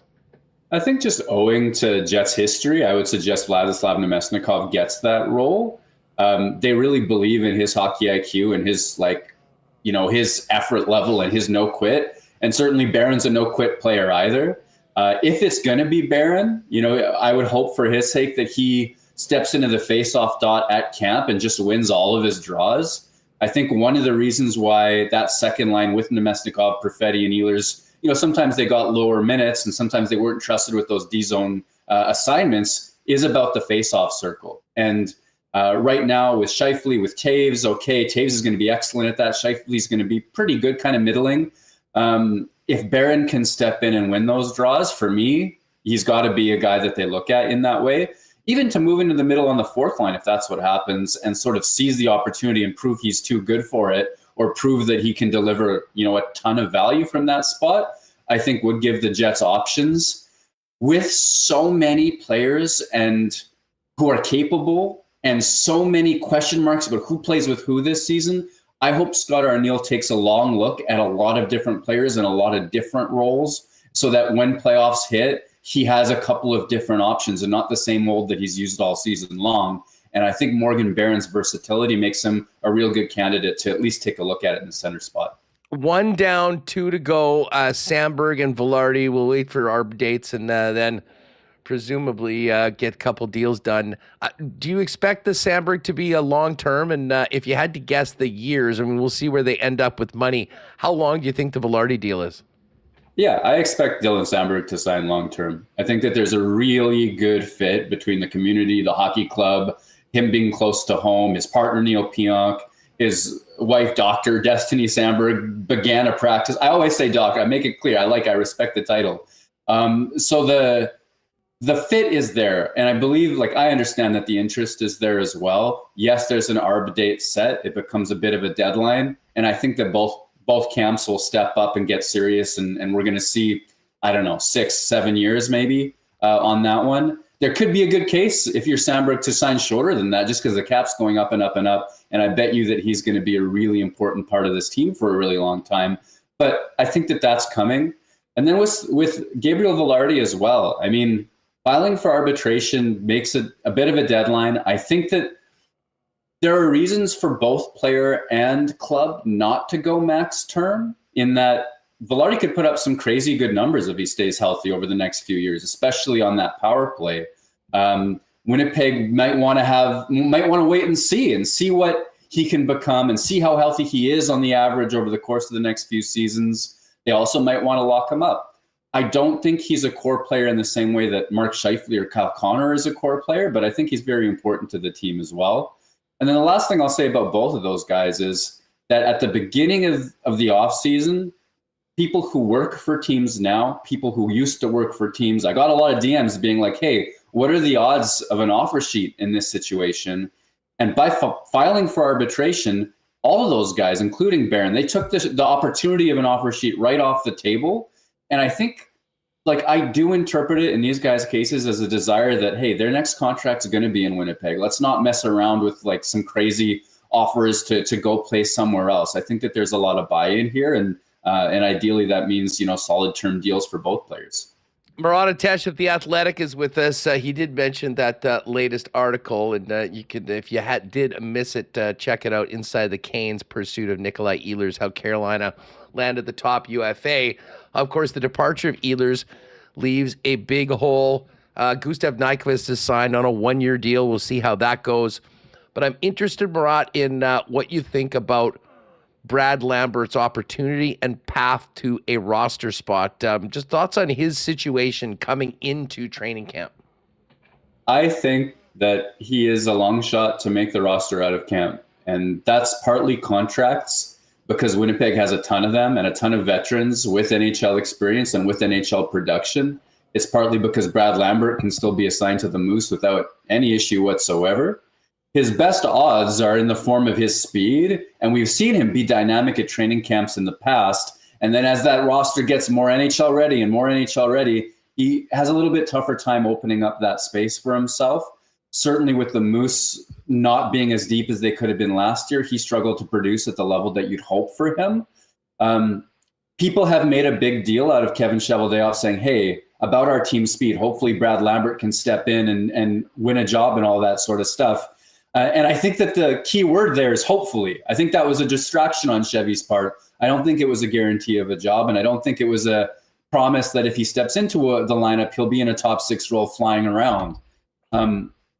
If you look at the Jets roster and you put Adam Lowry on it, you can get 4 lines deep with Morgan Barron and Vladislav Nemesnikov on the 4th line. You can get a 5th line of Tanner Pearson, David Gustafson, and Walker Dewar with NHL experience. There's still Jared Anderson, Dolan, Mason Shaw, Parker Ford, who stepped in and played NHL games last year. There's a lot of quality in the way. So I expect him to play NHL games because I think he'll be too good for that to be taken away.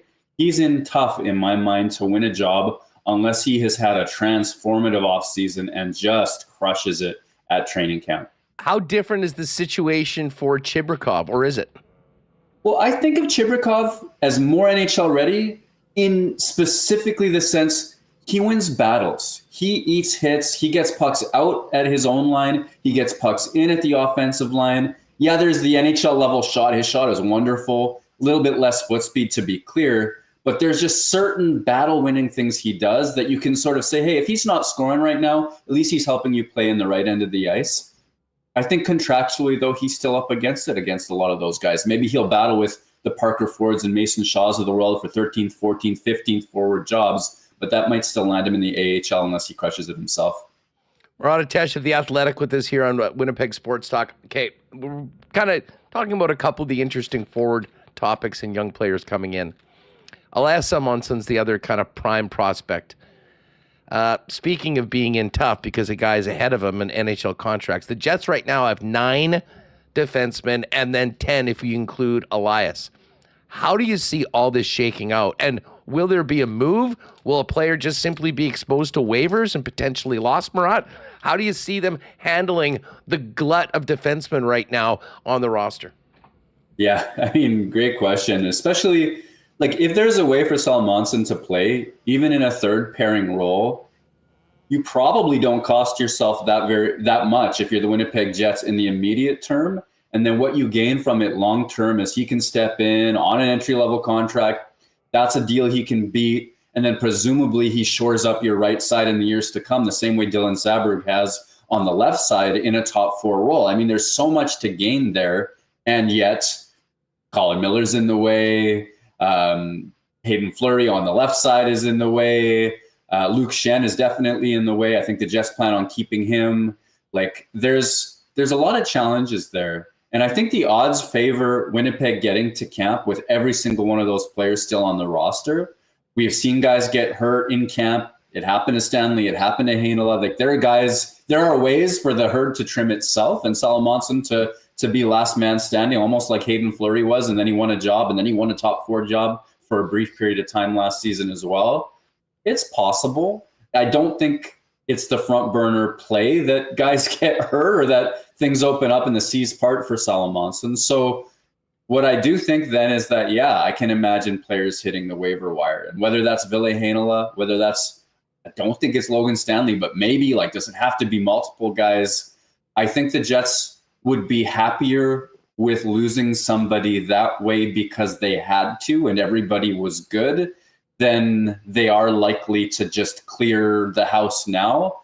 And part of that just because I don't think that they get very much. If they offered Ville Heinola for a late round pick today, I think that they'd be more comfortable with the insurance than a depth pick and giving up somebody for very little. Murat, listen, obviously at the top of the list right now is signing Dylan Sandberg and Gabriel Velarde.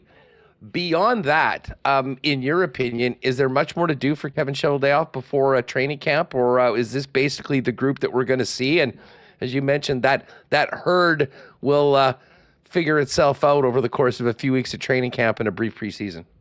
Yeah, it's interesting. Like I think the Winnipeg Jets, have more 7s, 8s, 9s, and 10s than most teams in the NHL, and then maybe they're missing an ace or a king or two, so to speak. Hellebuck can count on him regular season. We can talk about playoff struggles and all that, but this is somebody whose regular season legacy is as good as it gets. You have Scheifele and Connor leading the offense, but like you might want another Scheifele or another Connor if you're nitpicking. So I think of the Jets as a really high floor team with a ceiling that could stand to be improved. And to whatever extent Cheveldayoff is able to maybe trade a 7 or an 8 or two of them in concert for a 9 or a 10. I don't know the real life implications of that. I think it helps the Winnipeg Jets. I do admire their depth, especially in a season with so many games per day as this one is going to have. But I've also heard that the trade market won't shut down just because it's the dog days of summer. And if you can find any way to trade a little bit of quantity for quality, I think it would help. The truth is I kind of expect what we see to be what we get in September. I forgot one more. I did want to ask you about Gustav Nyquist. Thoughts on him going in on a 1-year deal and what sort of production level would be a win for the Winnipeg Jets based on the deal they signed him to? Yeah, I think if he can get to 35 to 40 points, it would be a win. I've got him slotted in theoretically on the second line, and if he gets those kinds of minutes and the second power play, then they probably need about 45 to 50 points for that to be a win. It's a decent gamble. Like, people point to his 70 whatever points a few years or 2 years ago and say, hey, he can do that. I personally don't think he can do that, if I'm being honest. But people point to, like, it was 28 or 29 points a year ago, and his on-ice shooting percentage was absolutely horrendous. His shooting percentage was down. His teammates' shooting percentage was down. But the scoring chances were pretty good. It was close to 50-50. They weren't losing the territorial battle that much, and they were still generating some chances to score. So when I see that, I see a potential for a bit of a bounce back. And he's getting older. Yeah, he's not so fleet of foot, but I think he's a creative offensive player, and I don't expect him and his line mates to finish only 4% of his chances. So I think Winnipeg should be able to get 35 to 40 points out of him. And on a 1-year deal, relatively low cost, all that sort of stuff. Any more than that would be gravy for me. Murat, great stuff as always. Hey, non-hockey question on the way out. We are enjoying quite a beautiful summer right now. What's the best thing that you've done so far away from the work grind as you enjoy our Manitoba summer? Yeah, I'm fresh off a weekend at Folk Fest where Fred Penner was playing. He headlined the main stage to kick things off on Thursday. Yes. And Haley sang with him for that whole set, along with her sister. Amazing. So that was really cool. She also performed with a couple of other artists. A dude named Zachary from Morden, who just blew up on TikTok and YouTube about a year ago. Also a big Jets fan, that guy. So that was cool. It was really nice to be treated as well as folks like to treat Fred Penner. You know what I mean? To be in that entourage. He's royalty. It's cool. People, like, we were walking through the food tent at one point, and people just started applauding. They just clapped that. It was, and that's cool. And then to watch him take the time to talk to everybody who wants to talk to him is kind of goals. I think most of us don't have that kind of patience. Maybe you're up there actually on that list too. But Freddie was I think he earned the legendary status, and it was cool to watch that. Dude, great stuff. Always love chatting with you. Enjoy what hopefully will be a real nice weekend, and we'll catch up real soon. Appreciate your time as always. Yeah, thanks, Les. Thanks for having me. There's Murat Atesh at WPG Murat, and theathletic.com is where you're going to get all the great stuff from our pal Murat. All right, we've got five-way tie at the top of the leaderboard at the Open Championship. We'll get to that coming up in a couple minutes. Do want to let you know that the Gold Eyes are on the road this week, but they're coming back next week and really need to get on a bit of a run right now, especially with some home cooking. Homestand starting next week. Tickets available right now, 982 base, goldeyes.com. Nothing better in the summer than watching the fish down at the ballpark, along with, obviously, the Bomber game tomorrow, which we'll spend quite a bit of time getting ready for tomorrow on the program. I did have a better night last night at Assiniboia Downs, which was nice because Monday and Tuesday wasn't too great. Back at it next week with 2 days of live racing, Tuesday and Wednesday. And again, if you're planning a night out at the Downs, might I suggest you make a reservation in the clubhouse dining room, get on that world-famous, incredible prime rib buffet, and really do it up and make a night of it. But asdowns.com for all information on the live racing schedule and everything else happening out at the track. We'll do the Breezy Bend Golf Report in a few minutes with the latest from the Open Championship. But the Sea Bears are back in action tonight. And let's bring in our pal Joey Slattery from Canada Life Centre to tee up Winnipeg and Calgary tonight on the hard court at Canada Life Centre. Slats, great to have you back on the program, pal. How are you? Oh, I'm good, man. Always appreciate coming on, talking a little basketball. Sea Bears, almost like another home opener. Home opener 3.0. Whole new looking team on both sides. So, taking the first meeting these guys had early in the season, I'm throwing it out the window because these are two new look teams that I think it's going to be a much different game this time around. Well, and listen, we'll get to tonight's game in a minute. But big picture right now, fill us in on where this team is at. I mean, 6-9, they had a bit of a losing streak. They broke it in their last matchup. But it's a weird situation for this team right now, Slats, because they do know they're going to be part of that championship weekend as the host team. And I imagine more so than individual wins and losses, it's trying to grow, come together as a team to be at their best in a month. And that's exactly it. They've kind of taken that sense of thinking right now, right? For a long time, this team was talking about being competitive, which they still are talking about. That is the main part of this conversation. But standings aren't a thing right now, right? They're halfway through the season, and they're well aware that they just have to be playing their best basketball come that conference semifinal with that bye for championship weekend. They're running a different race from every other team in the league, right? And they're understanding that, and they're trying to use that to their advantage. They brought in a few new players, two of which have already played, Will Richardson, Traven Scott. Great debuts in Saskatchewan. Looks like they're fitting in really well. Then they add Maurice Kalou, who is a veteran in this league. He's played on multiple teams from Calgary to Saskatchewan, even signed on with Niagara before injuries kind of held him back. He's coming off some injuries from last season, too, playing in Taiwan, but he hasn't played since March. Talked to him today, said he's feeling great.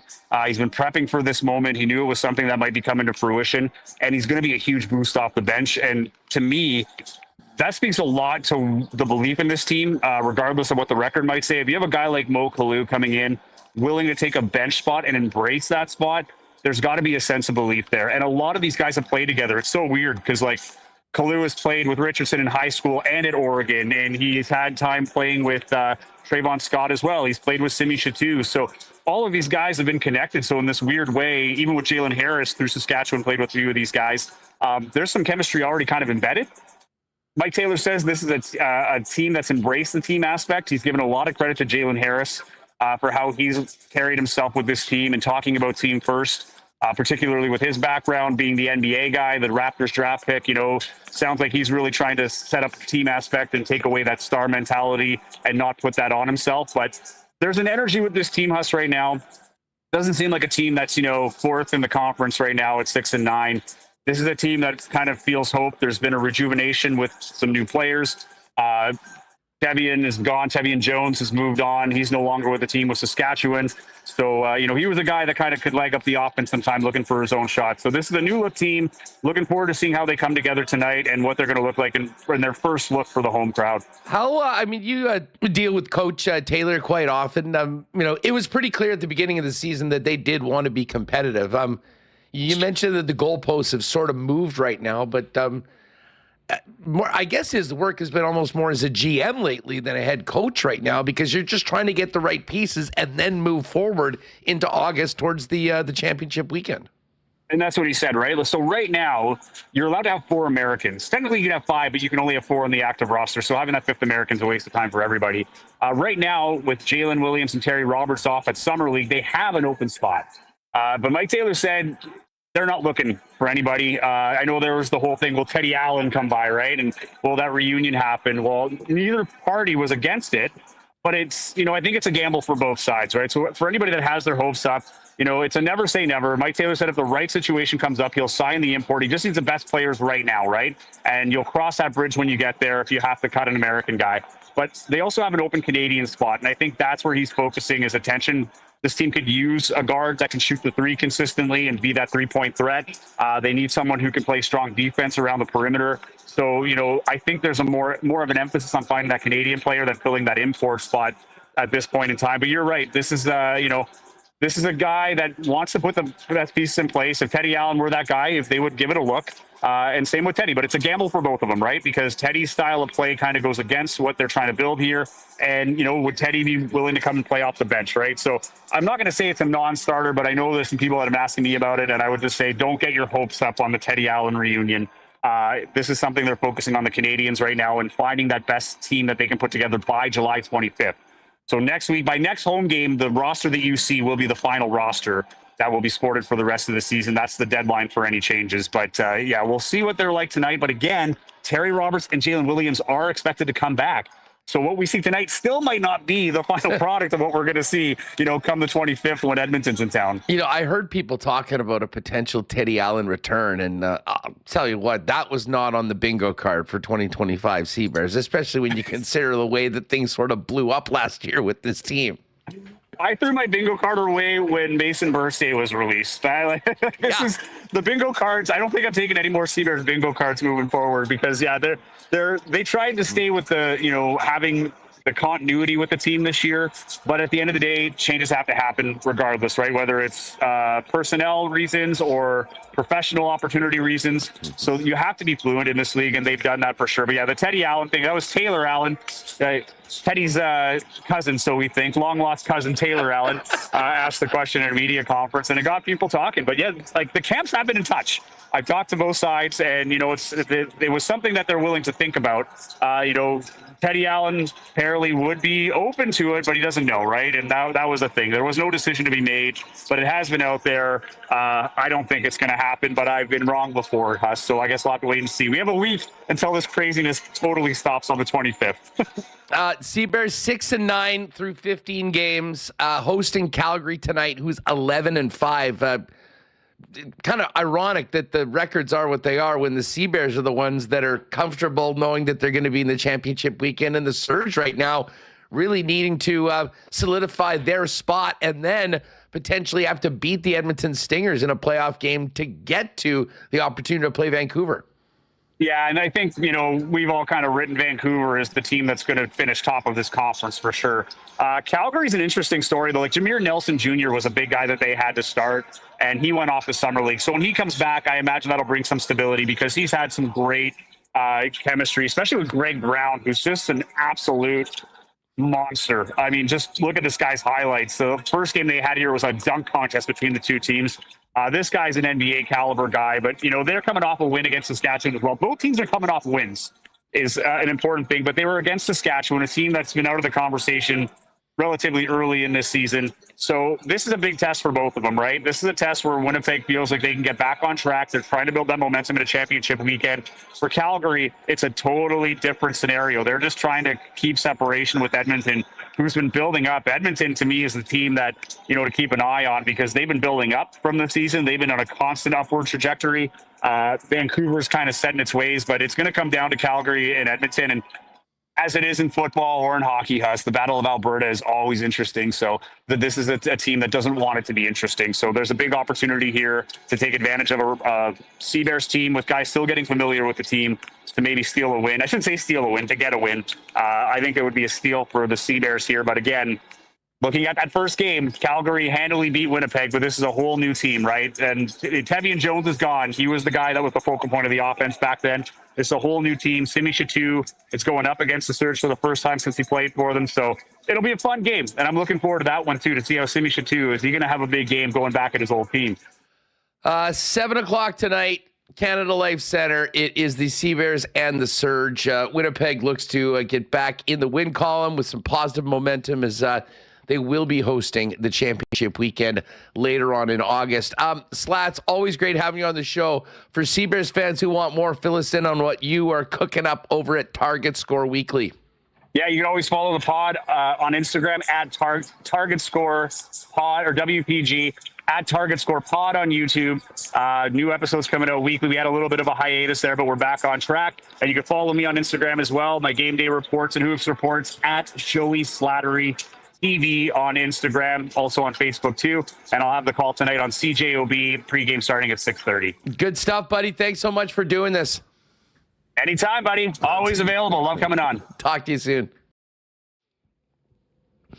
All right, great stuff with Joey Slattery. And yes, Seabears basketball tonight. If you're looking for something to do, head downtown, Calgary Surge in. And Reem, I guess, regardless of how these next few games go, the bottom line for the Seabears, as we talked about with Slats, is that this team needs to get some positive momentum going into a huge opportunity for them that probably isn't necessarily deserved based on the record, but they'll have a chance. We've seen Mem Cup teams go out in the first round, win the Memorial Cup as the host. It looks like that's sort of the angle the Seabears are looking. Continue to improve through these final games of the season and then be ready to surprise some people on home court in August. Yeah, 4-9 right now. Sorry, 6-9. I can't read. 6-9, fourth in the Western Conference of 5 teams.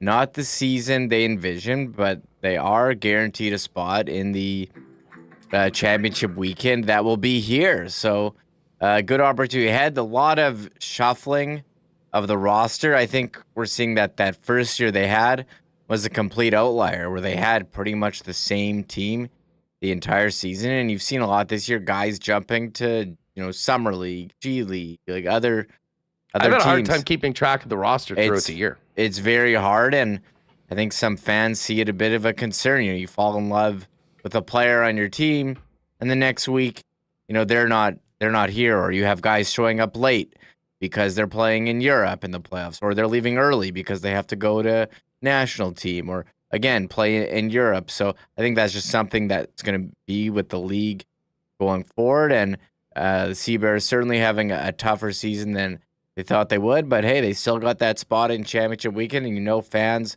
are going to be at Canada Life Center and be at the events all weekend, cheering on their team, and they are hosting Calgary tonight, 7 p.m. Canada Life Center. A lot of basically one thing that is this weekend too. I didn't realize that tacos and tequila festival that's this weekend at the ballpark. Too? Yeah, so you have the comedy festival. Tacos and tequila, Bomber games, Seabears. The Folk Fest was last weekend. Country and Prairie Thunder shows at the stadium. Very busy. You got the Speedway. Rick Delane is rocking the WST logo on his car again this year. The tennis was last weekend too. We had Mark Arndt on. You asked Murat. That was the big topic that I had. I was asking him, what are you doing this summer? There's so many great events in our fine province, and everyone's got a different answer. Yeah, no doubt. Well, this is one of the busiest weekends of the year. I'm actually going to be helping out on the for the stage at Super Spike. I usually do that each and every year, so I'll be out there on Saturday. And I definitely want to hit, hopefully Sunday night for the Comedy Fest. But tomorrow night, we all know where the place to be is, and that is if you're lucky enough to already have a ticket, because the Bombers have sold out 8 games in a row. And, I should check this out right now, Remo. I did this yesterday. But, with this sellout, and people are looking now getting tickets for the August 1st game against Toronto, I'm just pulling up Fans First, and this is truly incredible. The get-in price right now for tomorrow's game is $129. Come on. In the upper bowl. No way. It looks like there's only 5 pairs of seats available right now. Now that may change as we get closer to the game. Yesterday I noticed, I think there was a couple seats for $93. But $129 is the is the get-in price now for that game tomorrow. And this is just such a new and uncharted territory for the Bombers, and frankly any CFL team, having all these consecutive sellouts and creating a scarcity of a ticket that they just simply haven't had maybe ever. And so needless to say, Fans First is sort of the place where we're following what the market is for all of these games. But maybe if you wait a little closer to the game time, you might be able to get something a little bit less. But how about that? Get-in price, $129 right now for tomorrow's game, with another sellout that makes it 8 in a row. Yeah, well, the weather is nice, and no better place to be out than Princess Auto Stadium on the concourse or in your seats, watching the Bombers. They've turned into a social gathering. One of my friends took his young son, was raving about the tailgate area before with all the activities going on. So good. They've done an incredible job, and I am, now that the Jets schedule is up, I am starting to get fired up for October, November, and the Grey Cup and all the festivities that are going to be at the stadium and in the city, and all the people coming in to see what it's all about here. So we're still in summer, though. It is, what are we, halfway through? It is, so enjoy it while you can. Speaking of asses and seats, Bombers tweeting out yesterday, tickets for the Grey Cup are 90% sold out, so we'll look to have another sellout for that one, and hopefully the Bombers will be involved in it. If you missed the start of the show, there was news on the injury front for Winnipeg heading into tomorrow, and it ain't good.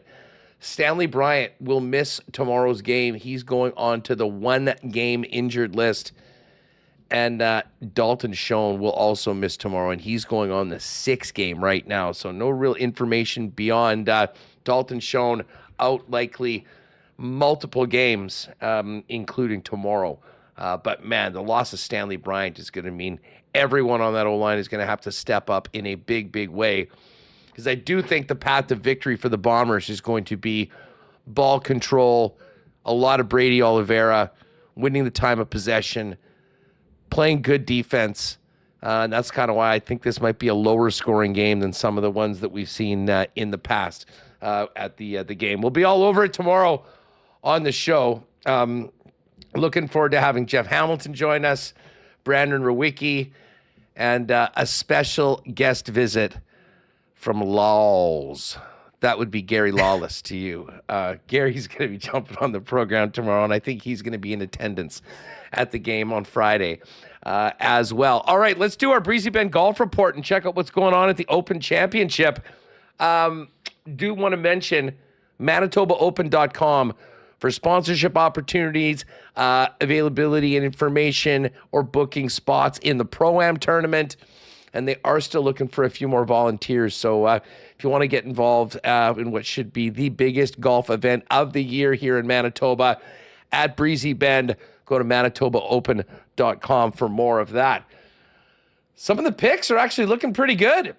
I got a piece of Matthew Fitzpatrick at 45-1, and Fitzy is at the top of the leaderboard right now, but he does have some company. Hao Tong Lee, Jacob Skov Olesen, and Christian Bezadenheit, all with 67s today, sharing the lead. Harris English is at 4 under right now. He's got a couple holes left. The group at 3 under par includes world number 1 Scotty Scheffler, who's 1 back, as well as Britt Tyrrell Hatton. And then the 2s, and this is what's so cool about the Open Championship. You know, you've got top players, but also some guys that, you know, more veteran players, older players that have the moxie and the experience to do well in links golf. And Lee Westwood is at the top of that list. Lee is at -2. Ricky Fowler, who's had some strong performances before in the Open, he's at -2. Aaron Rye, former champion Brian Harmon, Rosie, Justin Rose. Oh, and my guy Tony Finau, also 2 under. Nice start for Tony. 1 under, Phil Mickelson, John Rahm, Shane Lowry, Sergio Garcia, Justin Leonard, speaking of former champion, Zach Johnson, and Rory McIlroy as well. Tom Kim, who's been terrible this year, he's also 1 under par right now. That's the group that are in red numbers, 20 of them, or I guess 32 in total, including the ties. If you're wondering where some of the other players are, Xander right in the mix, even par. Other evens include Sanjay Im, Bobby Mack, Robert McIntyre. As far as the Canadians go, though, tough day for the red and white. Corey Connors was 3 over par. He shot a 74. Taylor Pendrith in his debut in the British Open shot a 75, 4 over par. Nick Taylor is also 4 over. He's on 17 right now. And Mac Hughes had a very, very tough round. He shot an 8 over par 79, only ahead of 3 players in the field, including Hollywood Hoagie of Fargo, North Dakota. Tom Hoagie, a 10 over 81. But going to be a lot of fun. Live betting is on and available at Coolbet throughout the tournament.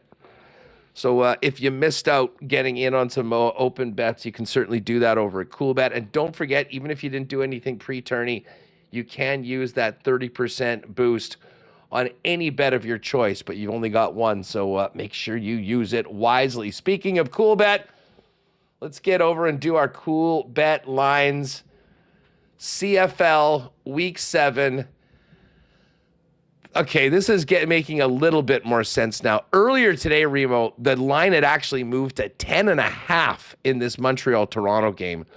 Still think double digits is a lot to lay, even with Montreal at home against a Chad Kelly-less Argonauts team.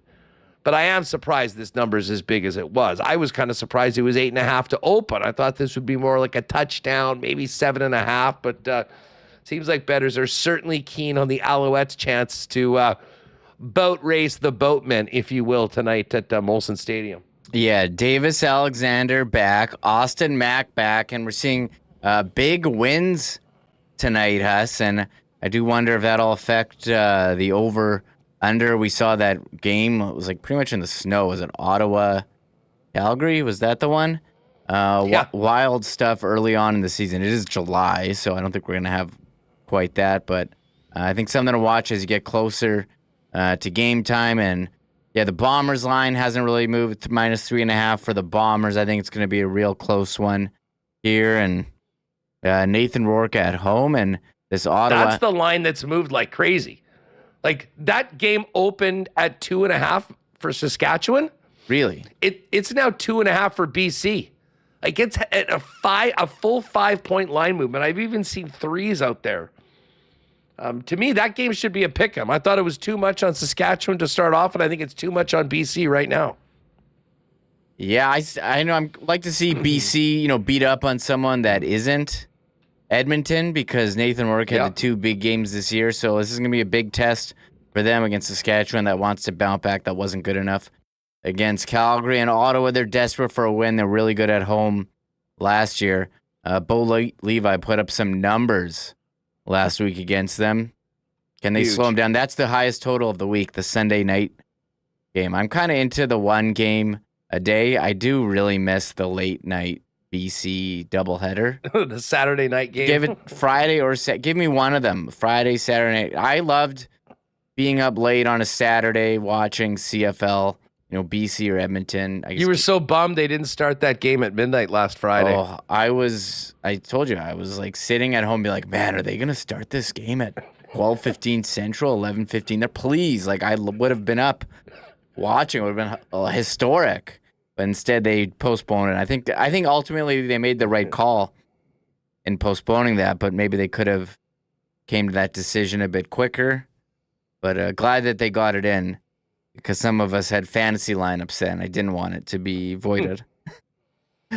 Shane Payne. Hey, guys, do 2 marble races per week during these slow sport months. Hey, we can't fool with the integrity of the marble race schedule.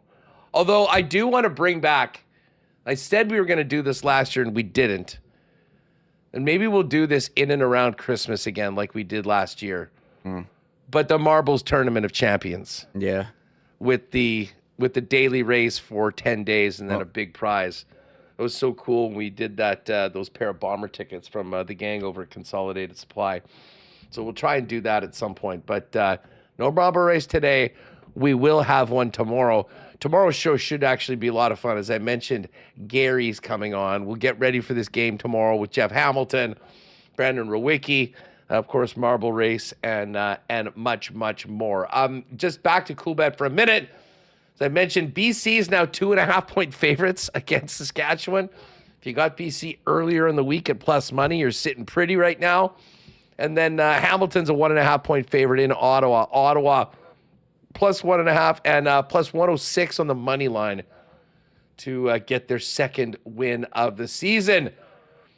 Major League Baseball futures are up right now for another couple days, but the Jays are back at it tomorrow. Should be a great series on the weekend out in TO. The San Francisco Giants and the Jays, both 50-plus win teams going at it. I think Bassett's starting coming out of the break, and the Jays are a minus 133 favorite. But as far as futures goes, Jays plus 175 to win the AL East. The Jays are, to make the playoffs, I think, minus 556 or so, which certainly will make Jays fans happy. Minus 556 for Toronto, so we should be counting on it. And their updated win total, hope you rode with me on the over 78.5 to begin. Have a little faith in the Jays, because that number now is 89.5. And I think, even 86, 87, 88 wins, even if they don't get to that number, should be more than enough to grab a wild card. But at this point, Remo, I mean, they've earned themselves top of the table in the AL East. Why not try and win the division? Yeah, I wonder what kind of moves they're going to make on the deadline. There's certainly pressure to make an impactful addition and get that series win. So we did have some great Blue Jays conversation this week with Josh Goldberg, just looking ahead to the second half, and you and Jake did your WST Winners show on this YouTube channel and on that podcast feed, looking ahead. So we got another day off without baseball. It's back tomorrow, but we do have CFL tonight. I am looking forward to that game, and look at all. And there's your last chance, I guess, to take advantage of the MLB futures. Yeah, one other thing just to quickly touch on from the Open. Let's see what the odds are now as far as the outright odds to win. No surprise with Scotty Scheffler just one shot back. The world number one is a heavy favorite, plus 230 right now. I think Rory McIlroy is at 1 under. Rory's 8-1 right now. And Matthew Fitzpatrick, who we got on at 45-1 pre-tournament, is now 11-1. Tied for the lead. 12-1 on Tyrrell Hatton and John Rahm. 25-1 on Harris English, Justin Rose, Bezadenheit. Shane Lowry's at 33-1. And my guy, Xander Schauffele, who was 24 pre-tournament. He's even par, 4 shots back. The defending champion is 40-1. And again, you will have the opportunity to use that 30% win boost on a live bet if you did not use it pre-tournament as well. Head on over to Coolbet, folks. If you haven't played there before, use the promo code WST. We'll double your initial deposit up to $200. Rory, -1, playing the 18th hole. Remo, the dark days of summer, not necessarily over, but not as dark as they were yesterday, where we just spent the whole time watching Shane Gillis jokes online. Tonight, we do have a football game. The Argos, without Chad Kelly, up against it. Double-digit underdogs in Montreal for the game. What's that start? 6 o'clock, 6:30 our time? I need an early start. It's been rough, Huss, just with the lack of games the last couple days, resorting to the ESPYs. Yeah, 6:30 p.m. start time. So perfect start time. I'll be in my chair getting ready for this game. I was very sad last Friday because that was the first game of the week and there was no game. I was like, I know we didn't have a Thursday game and then the Friday one was canceled. It was a tough week for all of us. I had my popcorn like ready in the bowl to go, my drink poured, and there was no game. I was like, what? This was what I was gonna do tonight. So I'm pumped here. Toronto, Montreal. Montreal looking to stay on top of the East. Hey, before we go, while I've been talking to Murat and some of our other guests, I know that you've been doing some research. Do we have any updates on the cheating CEO and the VP of HR? From what, astronomer? Is that the... Yes, the astronomer CEO. Astronomers, it's just all over my feed. We'll have to wait and see what happens. There's been a lot of fake joke tweets, like that Coldplay now has a special section where they have no cameras allowed, so when you take your mistress or person you're cheating with, side piece, I believe they refer to it as. That wasn't a real tweet. So you got to be careful with what is out there. There was one I was looking at, which was someone wrote a fake statement from the guy, but we haven't really seen anything. So this was the number one story today. The couple. Now all the memes are coming in. I saw Overdrive put out a nice one of Brian Hayes and O-Dog. Here it is. So people are coming up with memes. These Coldplay concerts are getting out of hand, and it's Hayes and O-Dog embracing together. So everyone's talking about it today. I don't know why you would be doing that in public if you were having an affair. I don't think that's the move, but They were getting a little cocky. They were getting on the cocky. road. You know what? Yeah. Think that, no one knows us here. We can do whatever we want. You busted. Well, it's in front of like everyone who they work with too. Like, it's kind of gross. Have we had any apology tweets yet? Any Notes app apologies yet online? Oh yeah, here was the. Oh no, this is all a fake one with combining the Nick Castellanos apology. No, I haven't. I haven't seen anything. It's all parody. I don't know what's real, what's fake out there, but I think it has been confirmed that this was a CEO caught cheating with his HR chief at the Cold. But we'll play the video. Should we just play the video again? Yeah, sure. One more time. This is what not to do, folks. Do not look this guilty. Oh, he's just holding her so tight. They're really getting into it with the Coldplay. Oh my God, we're busted. Hit the deck. And I see some people, and the girl beside them is like, "Oh no, like this is you're bad." screwed." And I think some people out there are saying, you know what? If they would have just played it cool and acted like nothing was going on, it wouldn't have gone viral. No one would have noticed. It was their reaction. But like, you can't, you can't. You don't know how you're gonna act in that type of situation. They panicked. They panicked, and yeah, you don't know how you're gonna act. And I'm sure there were people at the concert that maybe would have recognized them too. So, but the thing is, it's in Boston. Like I think the company's from Cincinnati, and I think that's where they work. So they're there for something at work. No one in Boston probably knows them. So if they had just like waved at the camera or something like that, it's not even a yellow card. Instead, though, I mean, the guy doing the stop, drop, and roll as if he was on fire. And the woman just turning around, I'm so busted. Like, yeah, so I guess the lesson out there is if you're cheating in public and you get caught on the kiss cam or whatever camera this is, just act like you've been there before. That's the rule. Derek Schmidt with a great question. If the head of HR gets caught, who do they have a meeting with? Yeah, I don't. We're going to go meet with the CEO? That's who they got caught with.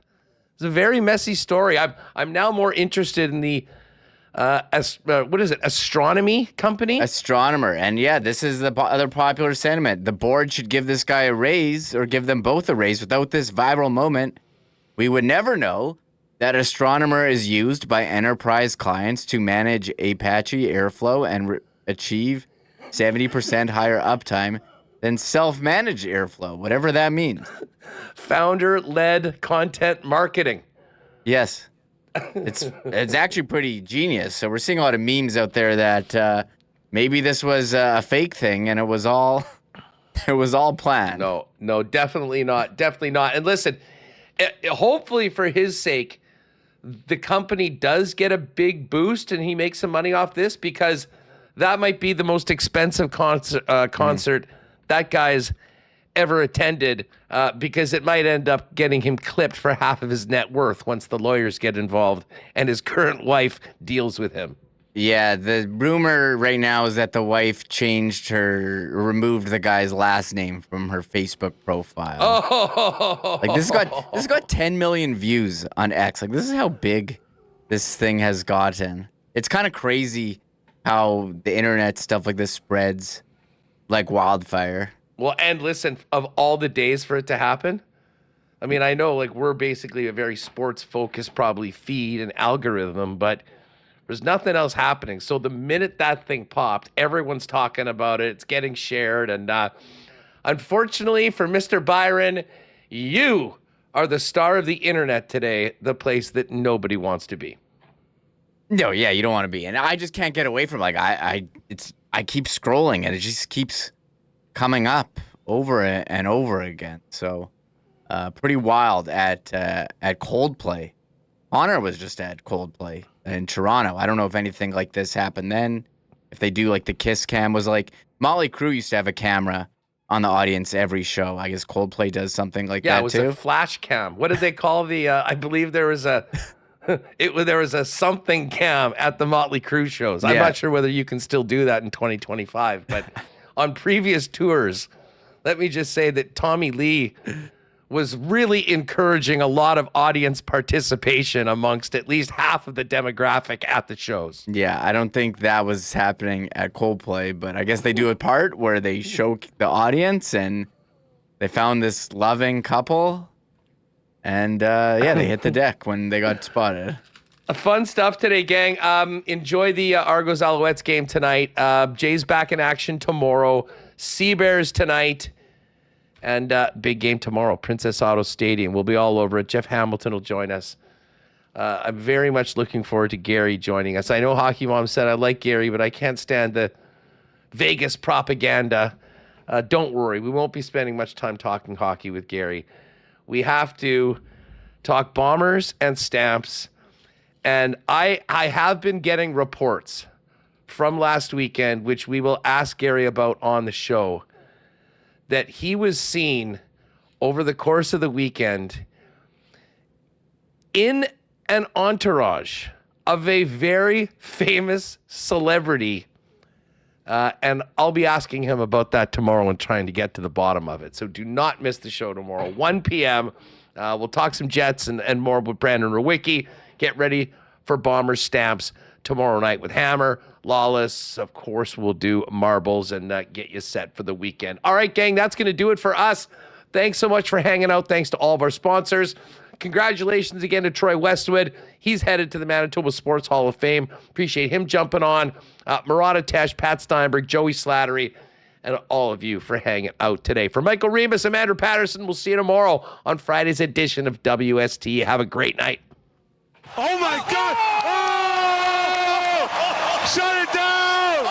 Let's go home! Thanks for tuning in to Winnipeg Sports Talk Daily. Make sure to subscribe on YouTube and your favorite podcast feed at winnipegsportstalk.com.